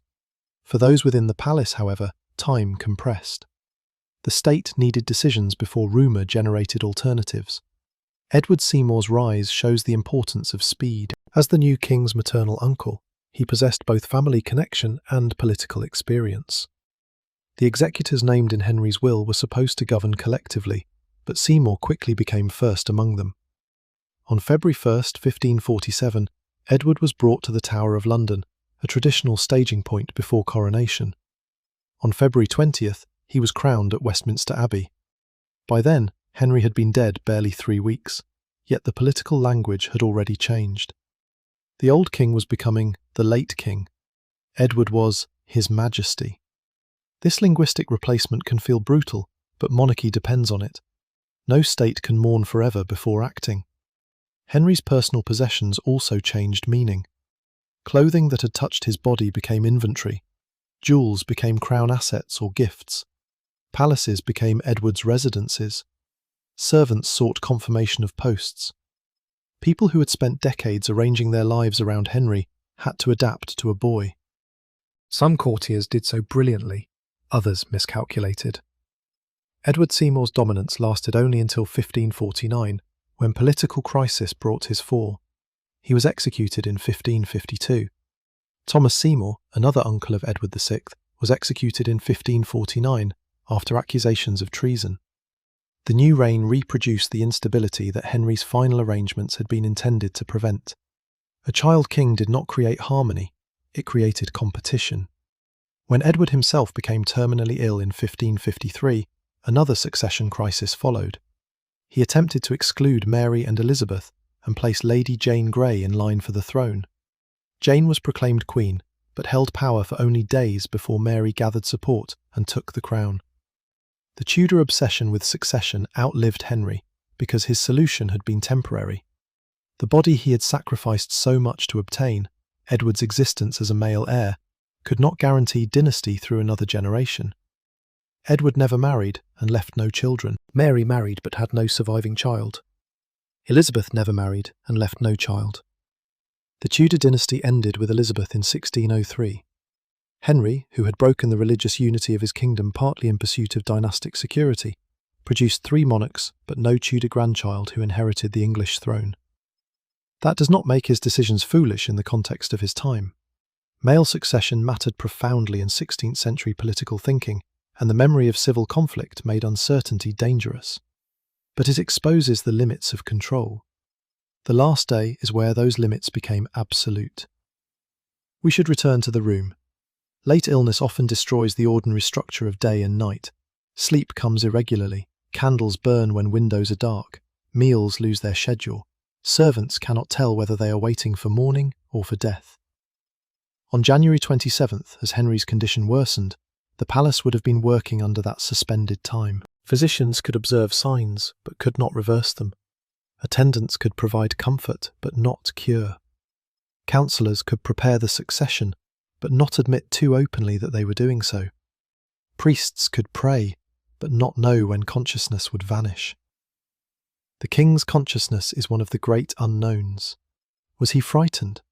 Did he think of Catherine of Aragon, Anne Boleyn, Jane Seymour, Anne of Cleves, Catherine Howard, Catherine Parr? Did he think of Wolsey, More, Cromwell, Surrey, or the monks he had condemned? Did he think of Edward? Did he believe he had served God well? Did he regret anything? We have no trustworthy evidence for such a sequence of memories. Historians must resist the urge to write a confession for a dead man simply because it would make satisfying drama. Henry may have felt fear. Most dying people do at some point. He may also have felt certainty in his own righteousness. For decades he had interpreted opposition as disobedience, not only to himself, but to God's chosen ruler. He may have viewed his religious supremacy as legitimate and his punishments as justice. A conscience shaped by absolute monarchy does not necessarily produce the remorse modern audiences expect. That possibility is more disturbing than a fictional scene of repentance. Perhaps Henry did not spend his last hours haunted by victims. Perhaps he believed they had deserved their fates. We cannot know. What we can know is that the people around him remembered those fates, and their behaviour was shaped by them. Fear is evidence even when thoughts are not. If we could walk through Whitehall during those final hours, the people most likely to reveal the truth would not be the great lords, they would be the workers. A royal palace depended on an enormous invisible workforce, and illness increased that dependence. In the kitchens, officers calculated quantities of meat, bread, fish, ale, wine, spices, and fuel. In laundries and service rooms, cloth was cleaned and dried. In stables, horses remained ready for messengers. In guard chambers, men waited through darkness. In offices, clerks copied instructions.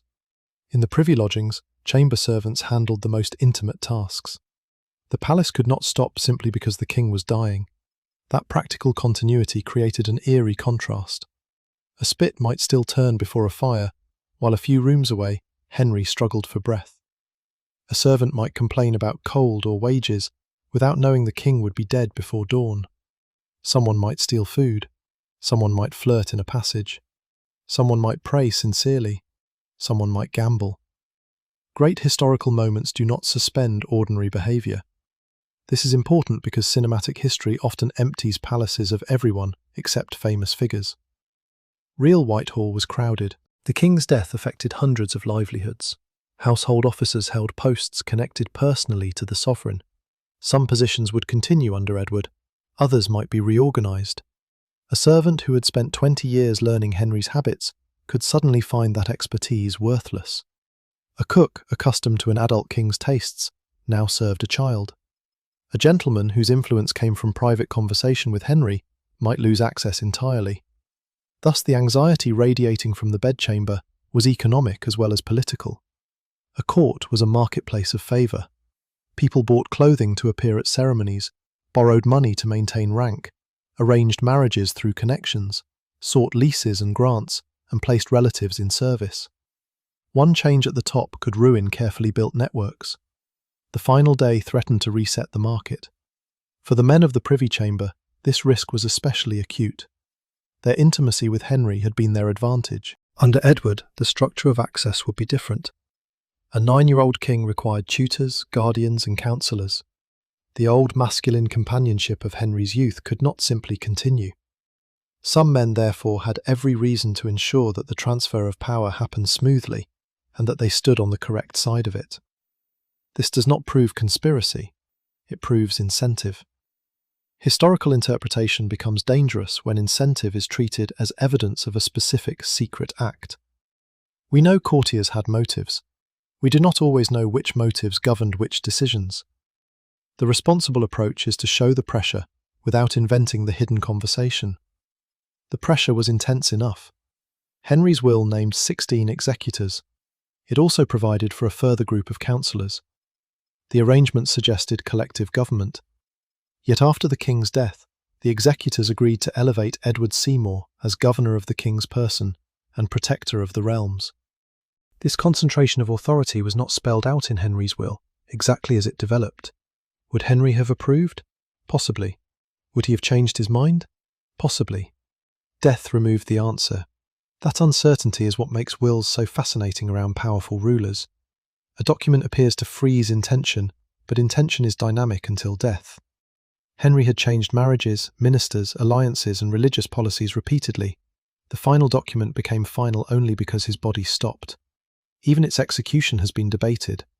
Because Henry used a dry stamp to authorise signatures, historians have asked whether every late document truly expressed his direct wishes. The dry stamp itself was not inherently fraudulent. It was an administrative device whose use could be authorised. The question is how it was used when Henry was severely ill. The debate cannot be solved by simply imagining sinister counsellors leaning over a helpless king. Records do not permit that certainty. But the existence of the debate reminds us how fragile personal government becomes when the person can no longer hold a pen. The king's hand had been a political instrument. As a young man, that hand held a lance. It wrote music and annotations. It signed love letters. It marked state papers.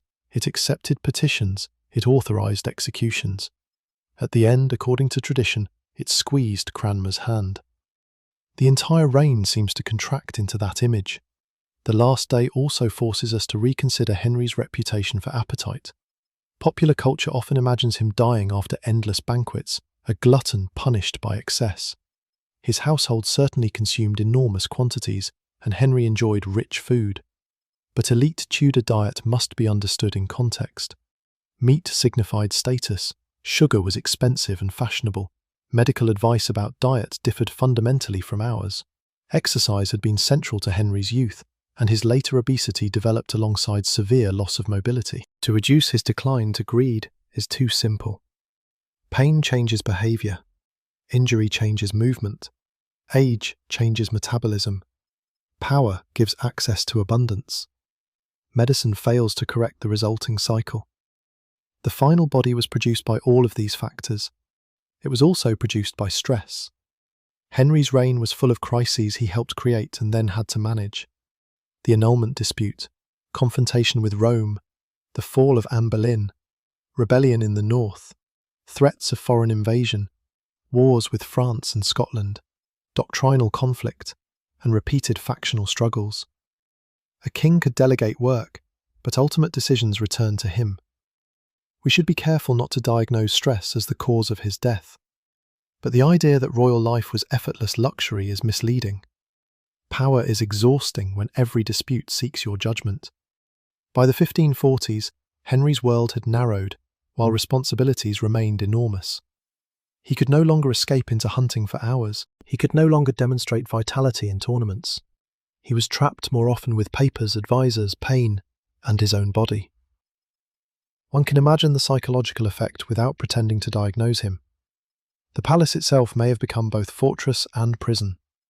Whitehall offered privacy, warmth, art, music, gardens and service, but limited mobility can turn luxury into confinement. The same decorated ceiling becomes familiar. The same route from chamber to closet becomes the world. Visitors must come to you because you cannot go to them.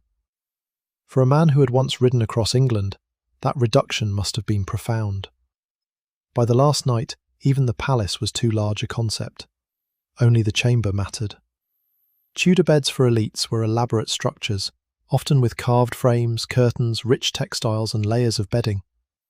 Curtains could help retain warmth and provide privacy. A sick king might spend long periods enclosed within an environment that was both comfortable and airless by modern standards. Fires added smoke and heat. Candles consumed oxygen minimally compared with the room volume, but contributed smell. Perfumes and herbs could be used to counter unpleasant odours. If Henry's wounds smelled strongly, attendants may have tried to mask the odour.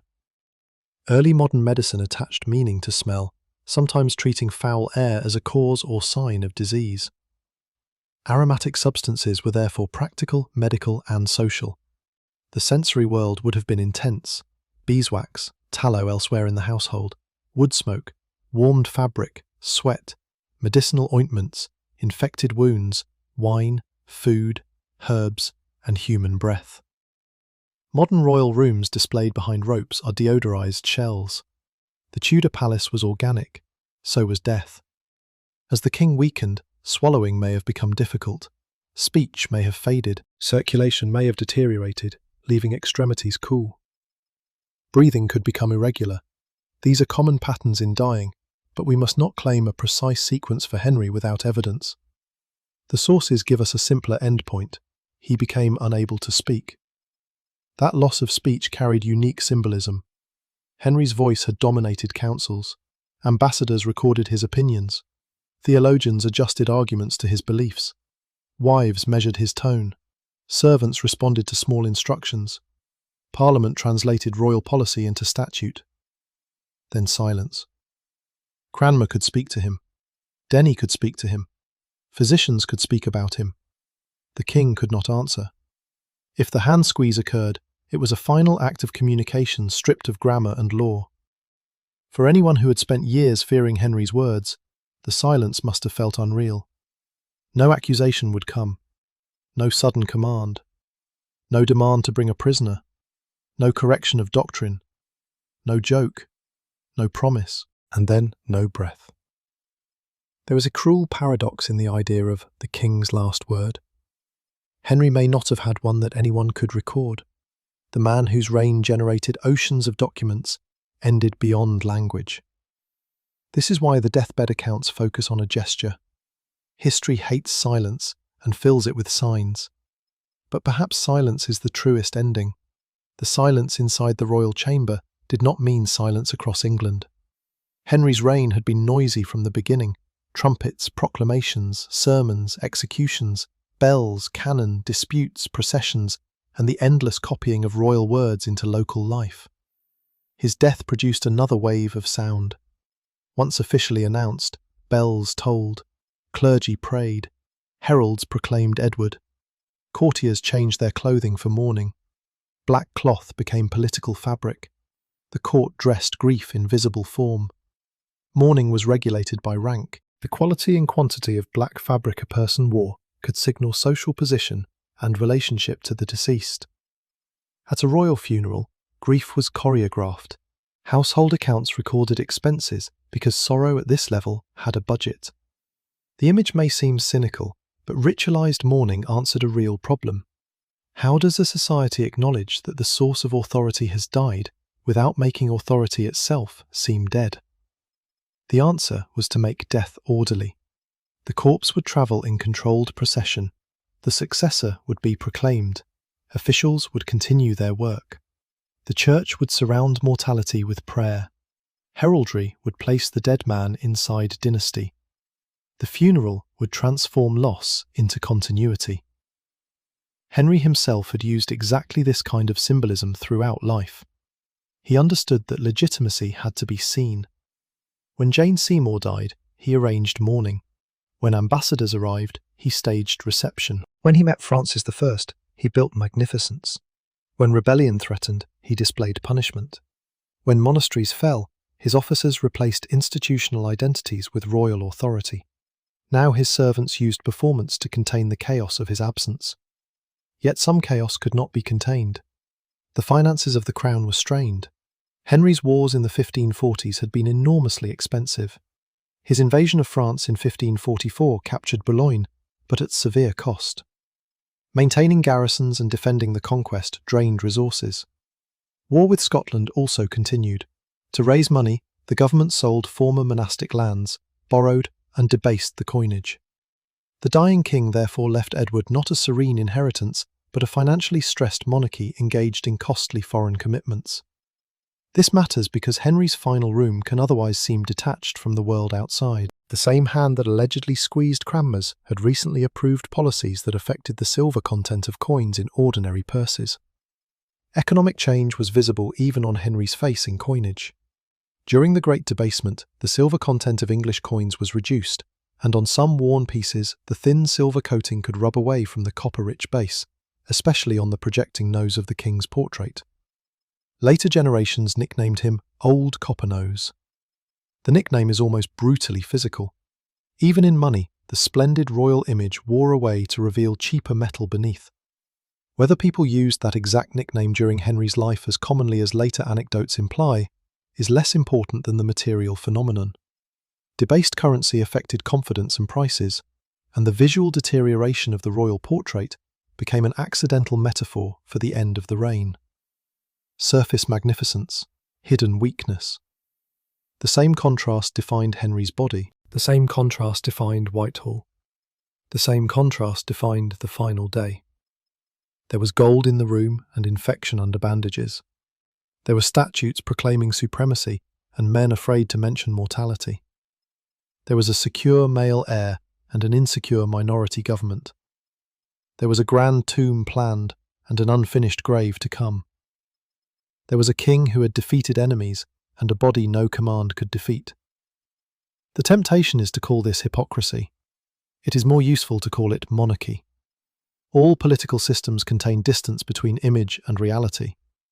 Tudor kingship simply made the contrast visible through one person. Henry's size in late portraits contributed powerfully to that image. Hans Holbein the Younger created the most famous visual language of the king. The lost Whitehall mural, known through copies and related works, depicted Henry in a frontal, broad-legged stance, looking directly at the viewer. The pose is aggressive, stable, and physically commanding. It is among the most successful pieces of political portraiture in European history. Millions of people now recognize Henry through an image designed to erase vulnerability. The man in that pose does not limp. He does not need attendance. He does not fear infection. He does not struggle to rise. He does not die. Portraiture defeated the body for centuries. This is why Henry's final day feels shocking when reconstructed seriously. It forces the viewer behind the portrait. Behind the jewels was skin. Behind the stance were damaged legs. Behind the stare was a mortal nervous system. Behind the title Supreme Head was a man dependent on others. The gap between public icon and private decline is the real dramatic engine of the story. And Whitehall was the perfect place for that gap to close. The famous mural that helped define Henry's image was painted at Whitehall in the 1530s. The palace where his most invulnerable visual identity was displayed became the palace where that identity physically failed. The original mural was later destroyed in the 1698 fire. We know it through copies and a surviving cartoon fragment related to its design.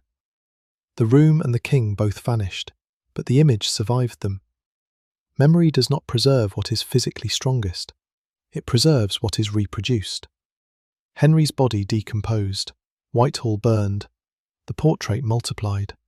That is why modern audiences often begin with the wrong Henry. They begin with the square figure in a fur-lined coat, legs apart, hands near his waist, eyes fixed forward. To understand the last day, we must let that image move. Make him younger. Let him run. Let him ride, let him dance, let him fall, let him gain weight, let wounds reopen, let his steps shorten, let servants approach, let the bed replace the horse, let the hand fall silent. Then the portrait becomes a life. Henry's physical decline also altered his marriage to Catherine Parr. When they married in 1543, Catherine was in her early 30s, experienced through previous marriages, educated and capable. She became not only wife but companion, stepmother, and at times regent while Henry campaigned in France. Her role as regent in 1544 demonstrated substantial trust. She signed documents and helped manage domestic affairs while the king was abroad. Yet trust did not equal safety. The religious atmosphere of 1546 placed Catherine at risk because of her reformist interests. The story of her near arrest is preserved in sources written after the events and contains elements that may have been dramatised, but there is strong evidence that conservative figures attempted to move against reformist circles around the Queen. Catherine survived Henry. Within months, she secretly married Thomas Seymour. She died in 1548 after giving birth to a daughter. Her life after Henry was short, but it shows how quickly roles changed once the king was gone. The Queen, who had to manage Henry's temper, could marry a man of her own choice. The Archbishop, who had moved cautiously, could pursue deeper reform. The councillors who had waited could redistribute power. The imprisoned Norfolk remained alive. Edward Seymour became protector. Death opened doors Henry had kept closed. It also closed others forever. No one could ask him what he really meant by disputed clauses. No one could reconcile contradictions in policy through direct appeal. No one could secure one last pardon. No condemned man could hope for a sudden reversal from the king. No daughter could seek another sign of favour. No wife could repair an argument. The court had spent decades waiting on Henry's decisions. Now it had to live without them. That is a form of institutional withdrawal. People trained to orbit one personality must suddenly invent a new centre.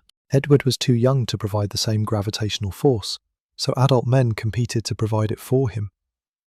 Henry's 6 marriages inevitably crowd any account of his death, because modern memory has turned them into the shorthand of his reign. Divorced, beheaded, died. Divorced, beheaded, survived.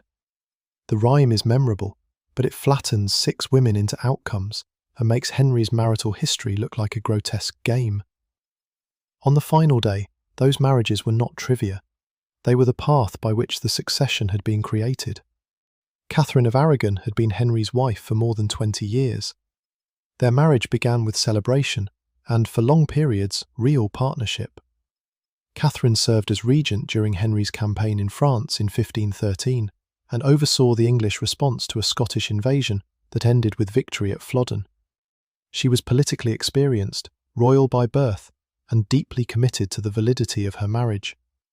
Her repeated pregnancies produced heartbreak. Several children died before or shortly after birth. Mary survived. Henry's desire for a legitimate son eventually transformed that private grief into international crisis. He convinced himself that his marriage violated biblical law because Catherine had previously been married to his brother Arthur. Catherine insisted that her marriage to Arthur had never been consummated and that her marriage to Henry was valid. The dispute lasted years. By seeking an annulment against papal resistance, Henry began a chain of events that broke England from Roman jurisdiction. Theology, diplomacy, sexuality, succession, property, and personal will fused into one crisis. Catherine died in 1536, separated from Mary and still calling herself queen. If Henry thought of her on his last day, the record does not say. History must not put her ghost in the room. Her consequence was already there. The Church of England, as an institution independent of papal supremacy, was there. Mary's complicated position was there. The court's knowledge that queens could be discarded was there. Anne Boleyn's consequence was there too. Anne had spent years at the centre of Henry's desire and reformist politics. Their marriage produced Elizabeth. When Anne failed to provide a surviving son and court politics shifted, she was accused of adultery, incest, and treason. She was executed in May 1536. Most modern historians regard the accusations as deeply suspect, and the case against her as politically driven. Henry married Jane Seymour less than 2 weeks later. The speed has shaped his reputation ever since. Jane gave birth to Edward in October 1537 and died soon afterward. Her death gave Henry what he had wanted and immediately took away the woman who had delivered it.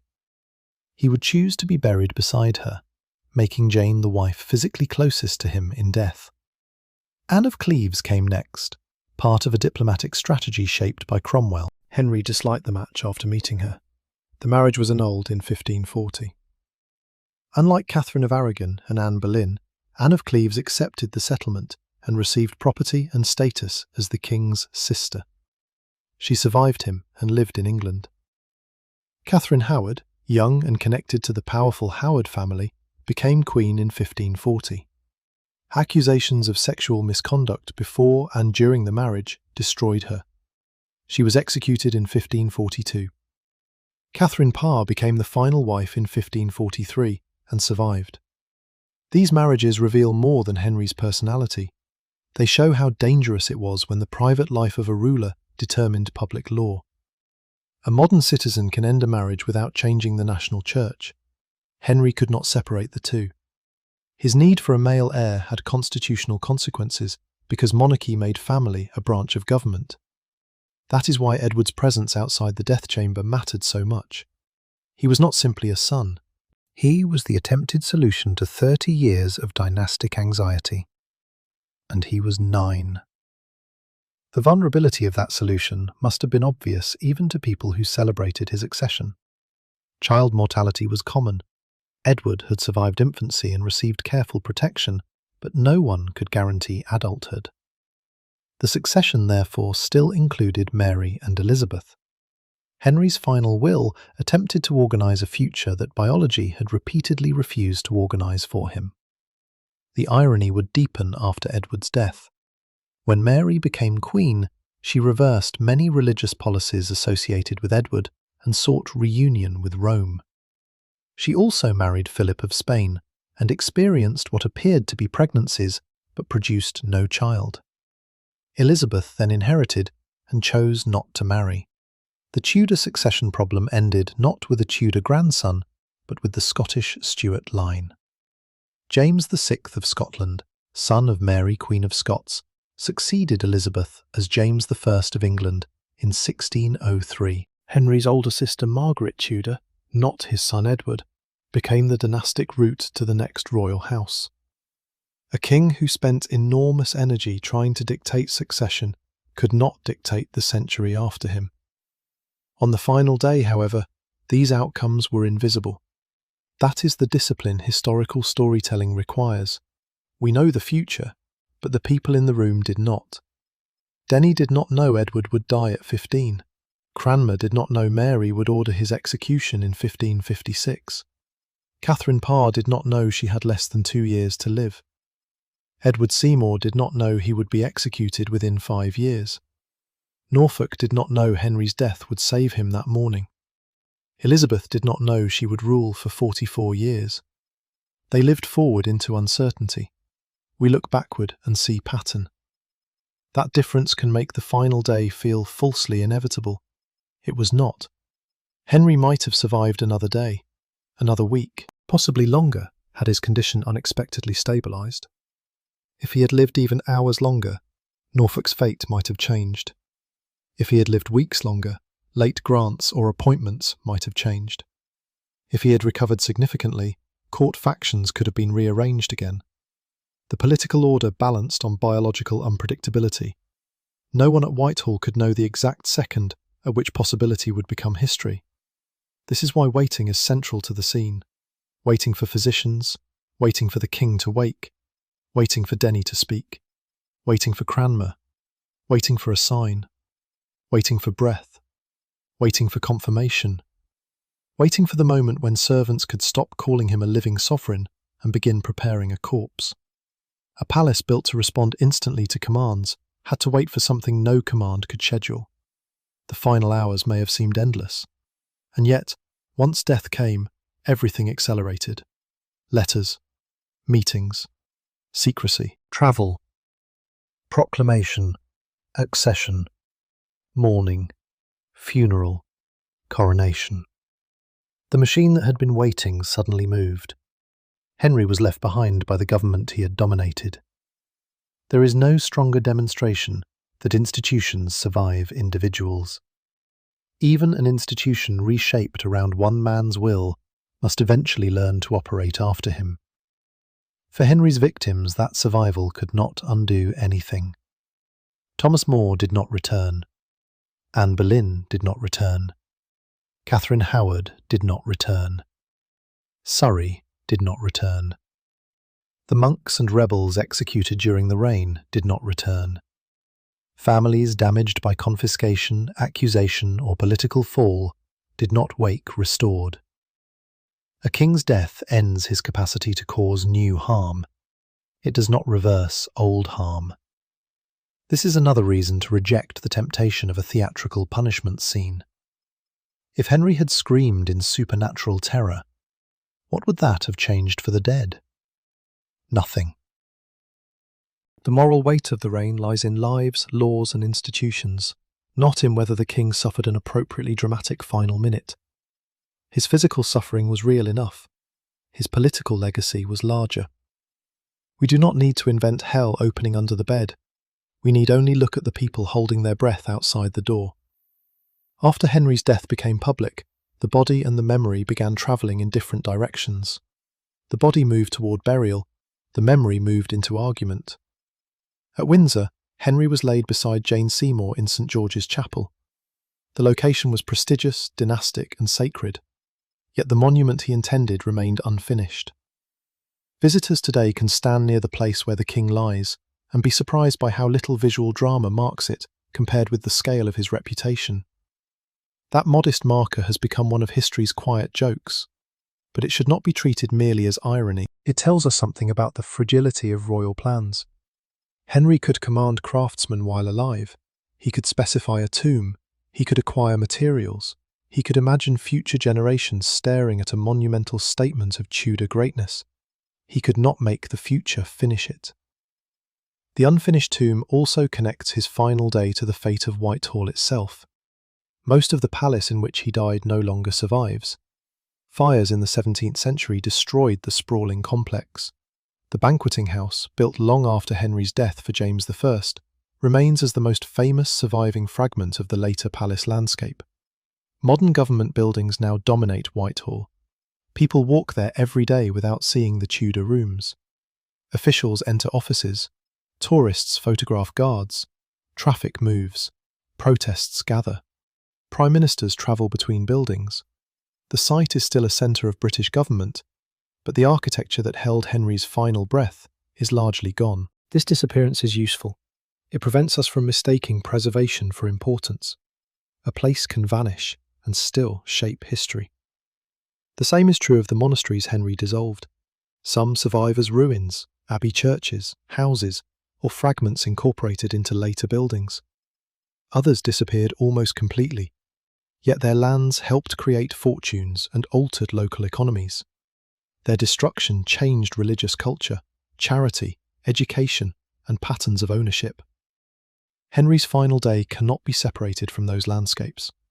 When we picture him dying at Whitehall, we should also picture roofless abbeys in the countryside. When we picture jewels at his bedside, we should picture plate and property transferred from dissolved houses. When we picture nobles waiting for Edward's accession, we should remember how many noble fortunes had been strengthened by grants of former church land.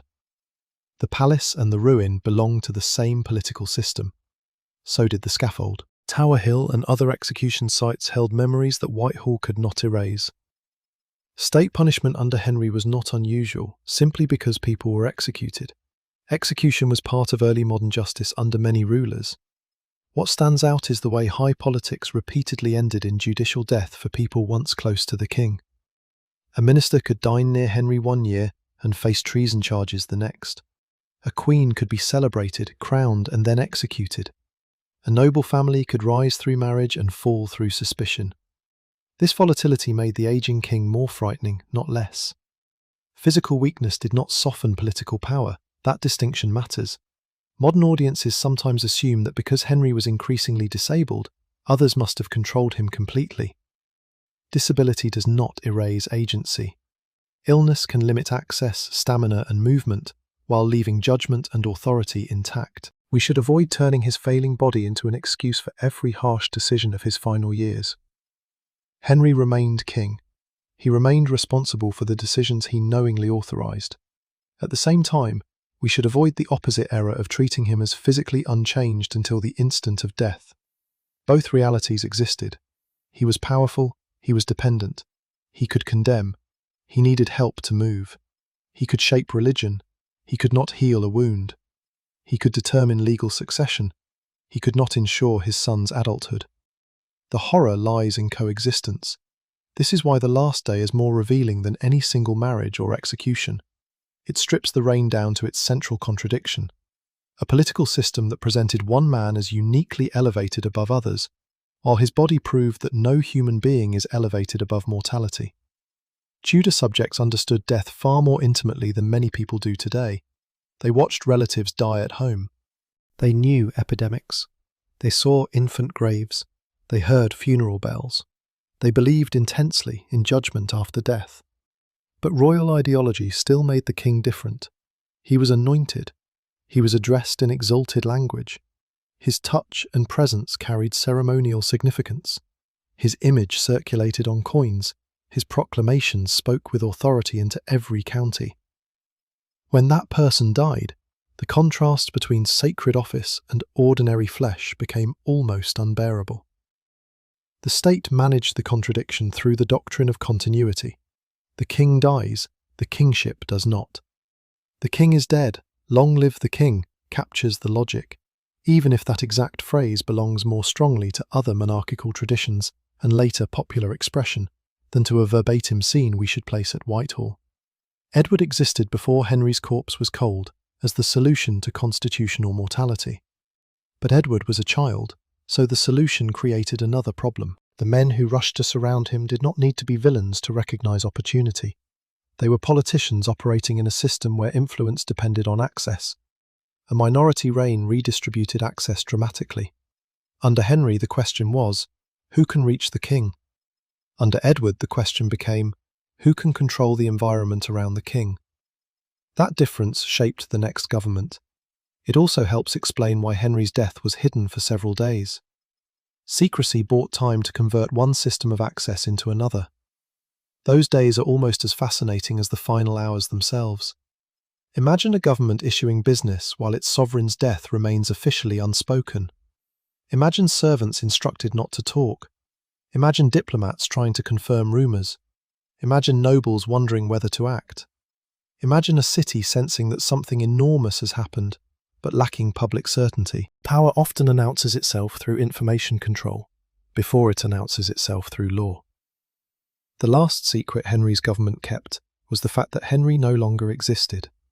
Once the proclamation came, secrecy became memory management. The official story emphasized lawful succession and royal dignity. Later religious writers emphasized spiritual meaning. Political enemies emphasized tyranny. Victorian historians moralized the marriages. Modern television emphasized sex and execution. Internet folklore emphasized the leaking coffin. Each era built a different Henry. The final day challenges all of them because it asks us to watch without simplifying. He was not only a monster, he was not only a great king, he was not only a sick man, he was not only a husband, he was not only a reformer or persecutor, he was a ruler whose personal choices became national structures, whose appetites were magnified by sovereignty, whose intelligence coexisted with vanity, whose courage coexisted with cruelty, and whose search for control ended in complete physical helplessness. That combination is harder to remember than a caricature. It is also closer to history. And so we come back to the final hours, not as a legend, but as a room. It is winter. The old king is at Whitehall. The court is awake because no one knows when the next message will come. Beyond the windows lies London, dense and restless. Across the Thames, lights appear in houses where people know nothing certain about the crisis. Somewhere a baker prepares dough before dawn. Somewhere a boatman checks a rope stiff with cold. Somewhere a prisoner waits in the tower. Somewhere a child sleeps under a roof that will still be there when the monarch changes. Inside the palace, servants move more quietly. The king's illness has become grave enough that hope is no longer the only language. Physicians can do no more than observe, advise, and perhaps ease symptoms. Gentlemen of the Privy Chamber watch for signs of consciousness. Counsellors think beyond the bed, even while they remain loyal to the man in it. Anthony Denny must speak. We cannot hear his exact tone. We cannot know whether his voice trembled.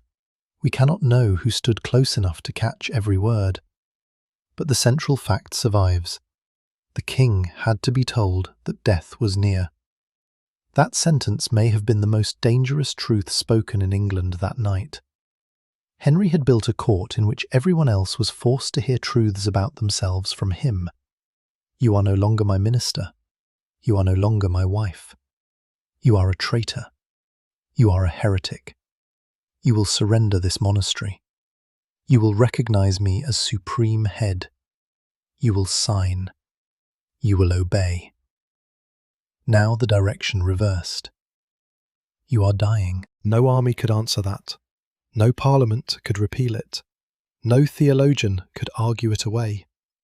No execution could frighten it. The king accepted, or at least did not reject, the message. Cranmer was summoned. By the time the Archbishop reached him, Henry was reportedly unable to speak. A rain of commands ended in silence. Cranmer asked for a sign of faith. Henry squeezed his hand. Then the body failed. We should be cautious even here. The sources have agendas. The gesture was recorded in a religious culture that treasured exemplary deathbed scenes. But whether the squeeze occurred exactly as described, or whether later memory polished it, Henry's inability to speak fits the broader evidence of terminal decline. The symbolic truth is secure even where the detail is uncertain. At the end, the king required another person to interpret him. A hand moved. Others decided what it meant. That is the ultimate surrender of political language. For nearly 4 decades, Henry had insisted on the authority to interpret law, marriage, scripture, loyalty, and succession. Now he himself was interpreted. The final breath came in the early hours of January 28, 1547. There was no public crowd, no speech from a balcony, no final tournament, no formal act of state. The transition of one of the most consequential reigns in English history happened in a private chamber. And for a moment, perhaps, nothing visible changed. The fire continued. A candle burned. Someone shifted position. Someone confirmed the absence of breath. The dead body still looked like the man everyone had obeyed. Then procedure began. That is the moment at which Henry VIII became history. The difference between a living king and a dead king is physically small. The difference politically is absolute. His corpse could no longer punish. His title passed to Edward. His household became the late king's household. His orders became previous policy. His preferences became matters for interpretation. His enemies no longer had to fear a change of mood. His allies could no longer rely on personal favour. The room was the same. The world was not. Somewhere in the tower, Norfolk's chance of survival had just increased beyond measure. Somewhere outside Whitehall, people were still living under yesterday. This gap between what had happened and what was known is essential to the final image. History had changed before society heard the news. For several days, men guarded that fact. They did so because succession was fragile. They did so because information was power. They did so because a child needed to be transformed into an unquestioned king before uncertainty created rivals. When the announcement finally came, England mourned publicly and adjusted privately. For some, Henry's death meant grief. For some, fear. For some, relief. For some, opportunity. For many, all of these at once. No national reaction can be reduced to one emotion. The old king had been too present in too many lives. He had touched religion, law, land, marriage, taxation, war, architecture, education, noble fortunes, parish practice, diplomacy, and the physical landscape.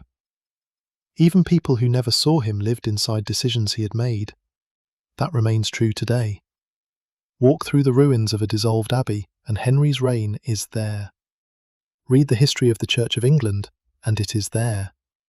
Visit Hampton Court, and it is there. Stand in St. George's Chapel at Windsor, and it is there. Look at Holbein's image, and it is there. Study the reigns of Mary and Elizabeth, and the shadow of their father is there. Even Whitehall, where almost nothing of his palace survives, carries the memory through absence. The geography of government remained, the rooms disappeared. Perhaps that is an appropriate monument to a man obsessed with control. The structures he changed survived in altered forms. The structures he built physically often did not. His intended tomb was not completed. His dynasty ended within 2 generations. His religious settlement was transformed almost immediately. His son did not reach adulthood. His daughters ruled after all. What Henry could control was enormous. What he could control permanently was very little. That is not a uniquely Tudor lesson. Modern leaders still build identities around strength. Governments still manage information during crisis. Institutions still depend too heavily on individuals. Public images still hide private illness.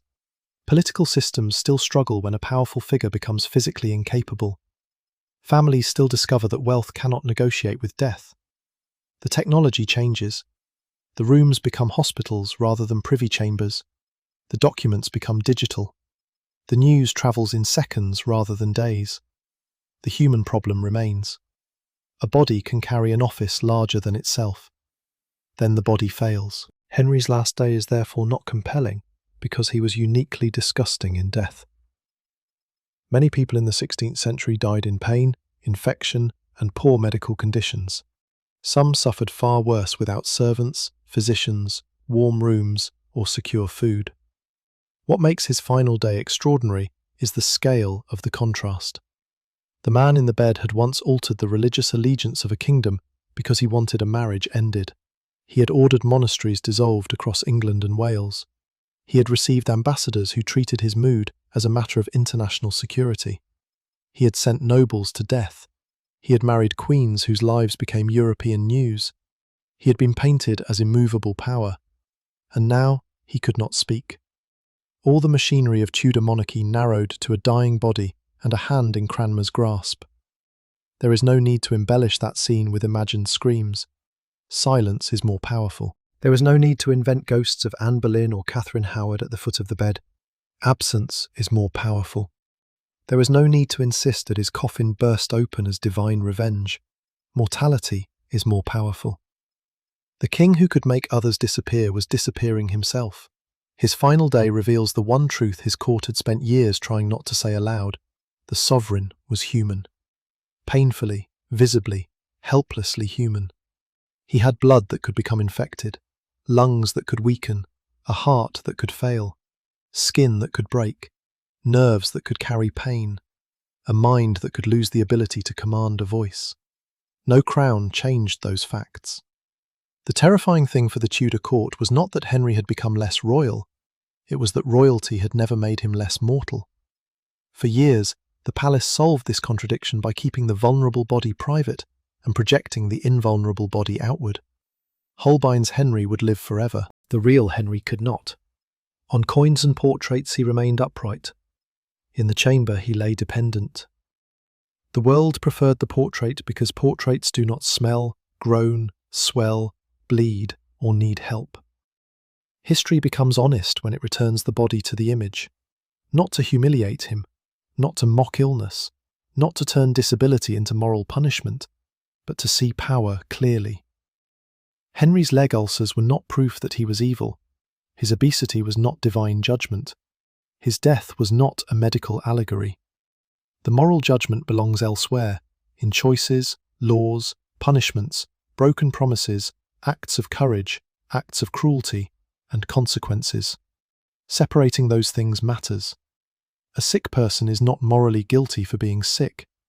A king is morally and politically responsible for how he uses power. Henry VIII was both. That distinction allows us to look at the final day without cruelty and without sentimentality. We can acknowledge his suffering without erasing the suffering he caused. We can recognize his intelligence without admiring his tyranny. We can understand the pressures of Tudor monarchy without pretending he had no choices. We can reject lurid legends without sanitizing the reign. That balance is harder than a shocking story, but it is more disturbing, because the final day does not show a monster receiving a monster's punishment. It shows a human being with extraordinary power reaching an ordinary end. And that raises the uncomfortable question history always leaves for the living. What happens to power when we stop believing the people who hold it are ordinary human beings? The Tudor court had spent decades learning the wrong answer. It treated access to one man as access to the future. It treated his desires as national problems. It allowed fear of his anger to shape speech. It built religious policy around his convictions. It made his family life constitutional. It hid his weakness because weakness seemed politically dangerous. Then, on one January night, weakness became unavoidable. The state survived because it had institutions beyond him, but the transition exposed how much had depended on him. That pattern can repeat in any age. Whenever a ruler, executive, commander, or public figure becomes larger than the office they occupy, private health becomes public risk. Whenever subordinates fear telling a leader the truth, bad information grows around power. Whenever succession is unclear, illness encourages factions. Whenever image matters more than reality, decline becomes a secret instead of a problem to manage openly. Henry's death chamber is 5 centuries old, but those dynamics are not. This is what remains when the costumes are removed, not the rhyme of 6 wives, not the cartoon of a king holding a turkey leg, not a leaking coffin, not a list of executions. A room full of people afraid to say what everyone knows, a powerful man unable to command the next hour, a trusted servant finding the courage to tell him, an archbishop arriving too late for words, a hand squeezing another hand, a child about to inherit a kingdom, a condemned prisoner unknowingly saved by the timing of death, a palace keeping a secret, a city waking before the truth is announced, and a government moving on. The final image should not be the corpse, it should be the door. For decades, people waited outside Henry's doors, hoping to be admitted, fearing summons, carrying petitions, seeking favour, delivering accusations, and measuring their futures by whether the king would listen. On January 28, 1547, the meaning of that door changed. Behind it lay a dead man. In front of it stood the future. The courtiers turned away from Henry and toward Edward. The servants began the work required by death. The councillors began the work required by succession. The clergy began the work required by mourning. The state began the work required by survival. And Henry VIII, who had spent a lifetime forcing England to turn with him, could no longer follow. That is the horrifying truth about his final day. Not that death made him grotesque, not that legend punished him, but that after 38 years of command, the world required only a few breaths to continue without him. The portraits remained, the laws remained, the ruins remained, the arguments remained, the voice did not. 5 centuries later, we still hear its echo because Henry changed so much around him. Yet if we listen closely to the final day, beneath the echo there is something quieter and more enduring. The sound of power ending, the sound of servants continuing their work, the sound of another name being prepared for proclamation, the sound of history closing one door and opening the next.